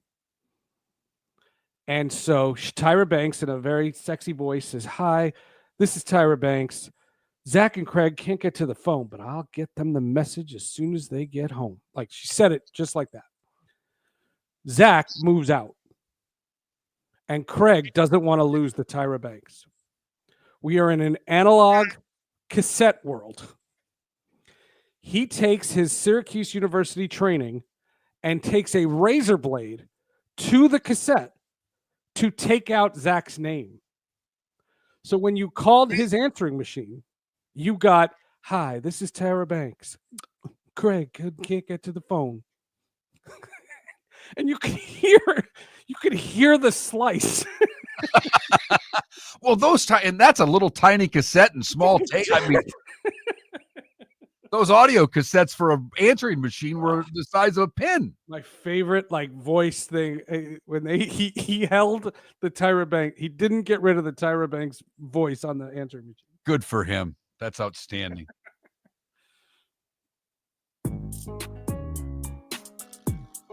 It's that time again, nearing the end, but not quite there yet. Here's Mark Miller with Today Was the Day When. Today was the day when. Brought to you by the good folks at Game Day Men's Health. Whether you're chasing peak performance, reigniting intimacy, or simply want to feel your best, Game Day Men's Health creates customized game plans to optimize your health. Call 239-427-3441. That's 239-427-3441 for their Bonita Springs or Naples location, or go online at GameDayMen'sHealth.com. Not a lot happened in the world history, sports history on Christmas Eve for obvious reasons. We start in 1814 when the treaty was signed, ending the War of 1812 between the United States and the United Kingdom. That's good. Yeah, exactly. That is good. 1893, Henry Ford completes his first useful gasoline-fueled engine. That's impressive. Well, then now it's contributed to global warming. Just kidding. Just kidding. Today in 1895, George Vanderbilt opens the Biltmore Estate, the largest privately owned house in America at 178,926 square feet in Asheville, North Carolina, which took a lot of damage from the hurricane Yes. earlier this summer. Biltmore is a pretty impressive place. It really is. Found this little trivia fun fact. In fact, there were no sports history things that happened on Christmas Eve. That's because there's really not games on Christmas Eve. But today in 1901, private companies were allowed to use the word postcard in the U.S. Previously, they were labeled private mailing cards known as souvenir cards. Damn post office wouldn't let you use postcard. And today in 1979, the Soviet Union invades Afghanistan. I heard that's frowned upon. Howard Hughes, Ava Gardner, and Lemmy from Motorhead all would have celebrated birthdays today. But they're dead? Exactly right, Seth. Look at that. Jay Billis is 61. Ricky Martin is 53. And He's Ryan, living a Vida Loca. yes, he is. And Ryan, He's great in this show called Palm Royale on Apple Plus. Ricky Martin's fantastic on it. really? Yeah. Palm Royale. I'm not an Apple TV guy. That's one that there's a few good shows I want to watch. That's hard to dive into. Palm Royale takes place in, I believe, the 1960s, and it's about a social club, like a golf club in Palm Beach, and it's called the Palm Royale. And this girl tries to get membership in it. It's Kristen Wiig, and Ricky Martin is a bartender there. There you have it. Not only is it today was a day when, it's shows we can watch on Apple TV when you're trying to avoid your family between Christmas and New Year's. Time to see life a little bit differently. Here's Mark Miller with the good, the bad, and the ugly. What you got, Mark? A very simple good today. Give it up for the Florida Department of Transportation because they're taking a break this holiday season so that the construction's not going to be up and allowing you to get from place to place. Smart move by the Florida DOT because the roads are a mess and there's only 6 of them in all of Southwest Florida. For the bad, we'll stay in Southwest Florida, where a man is accused of breaking into a building in Fort Myers and stealing a computer in a safe a couple of Sundays ago. He broke into the Southwest Florida Real Estate and Business Academy in Fort Myers and left with the computer and a safe. He's accused of stealing around $7,000. Nice. Finally, the ugly. We go to Colorado, where police were on the lookout for a baby Jesus statue that was stolen from a nativity scene. The theft was never solved, but Jesus was anonymously returned to a fire station with an apology note. The Fort Collins Police Department posted on social media that the Jesus statue was stolen. It was returned to the Fort Collins fire station with a note saying, "I'm really sorry. I made a dumb mistake in the moment. It won't happen again." That should be fine. You know, shouldn't the note have been a little more sincere? I was drunk. My friend dared me to steal Jesus. I did so. I woke up with the nativity scene baby Jesus in my house and went, what the hell? In the chat room, Damaris is suggesting Ted Lasso, Shrinking, Beef, and Palm Royale. Those are all great shows. All great shows. Shrinking just started season 2. That is the good, the bad, and the ugly. Brought to you by the Cape Coral Police Department. Go to capecops.com. Capecops.com. Still offering a $10,000 sign-on bonus for new officers. That's at capecops.com.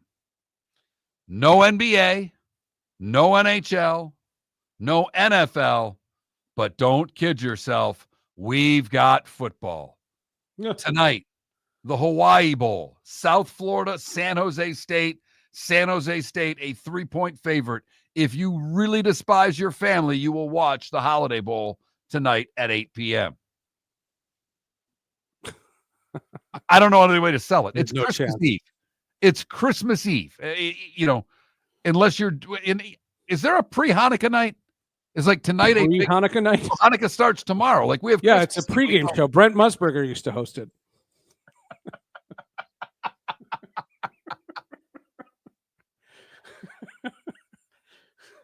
I'm going to leave that alone. Well, no, the Jewish night, the way that calendar goes, the day begins at sundown. So it's the first night of Hanukkah before the first day of Hanukkah. Gotcha. See, I'm learning something every day. Seth helping us out with our Hanukkah history. Did so earlier in the show. Because when you think Hanukkah, you think me. Well, I do. I don't. I don't. That's perfect. When I was on Fox Sports Radio, they used to always play Prince coming into the break because I was a big Prince fan. But these dumb radio hosts would always go, like Little Red Corvette would be on in the background. They'd go, "Oh, you know what that means?" No one knows what that means. There's nobody in their car listening to the thing, hearing Little Red Corvette, knowing that would be connected to me. No one knows that story, and it's just an inside joke. And they always used to go, "You know what that means?" And nope. I would have known what it meant. Well, yes. Unless you know me. My favorite thing about you that you actually got to work with Prince. That blows me away. Yeah. 2013. And how many times did you see Prince in concert? In 22 times in 33 years. And how did you ever see any of his after shows? Yes. At bars, because that's the thing that always impressed me. The concerts were amazing. I know people that have gone, I never got to see him, but then he would go basically do a show in every city, damn near. Do a show after the show. A show after the show. So you saw shows after the show. Yeah, they in 2002, the One Night Alone tour, I saw him at the World Club in Times Square. I saw him at the Palladium in 1994. Yeah, I saw him in clubs a lot. A couple times were after shows, but a couple of times were just club gigs. I saw him in a park. I saw him in Bryant Park when he did Good Morning America. I saw him MSG a handful of times. I saw him at the Meadowlands a bunch of times. Yeah. But it was over 30 years. It was not. I got you. But anytime you can see an artist that big at a club. Oh, I was lucky a couple of times. I saw the Black Crowes, not nearly to the level of Prince, but they were playing a club in Nashville under a fake name. And then that morning it was out that it was the Black Crowes. I happened to know their A&R guy at the time. I had known months before the show was there. And it's one of the coolest things I've ever seen, to see a band that was at their height playing in front of hundreds of people as opposed to tens of thousands is a special thing to be able to see. And when I met him in 2013, when we worked together, he was at City Winery, which is a bar, which is it's a winery.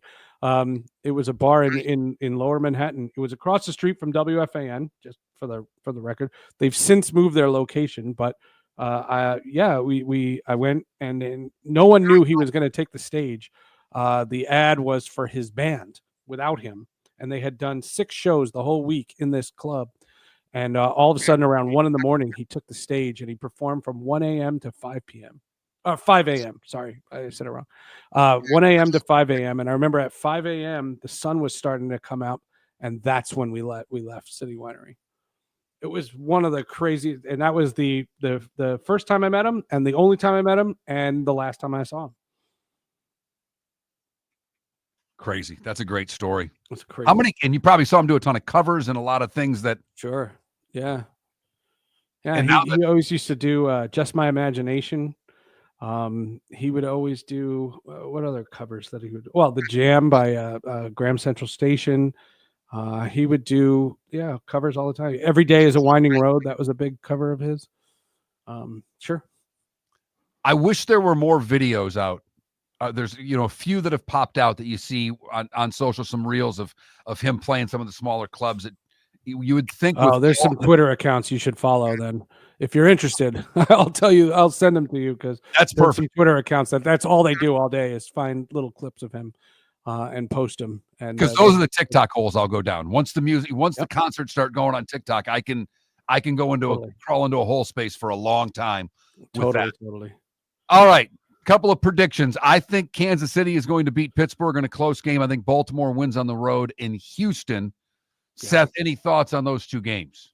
I think that in the third quarter, it'll look like, if you're watching on YouTube or Twitch, it'll look like this.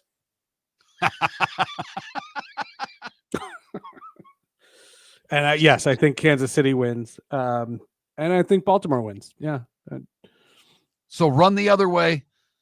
Miller and Everett agree on both games. Low spreads in both. Baltimore's a 5.5-point favorite.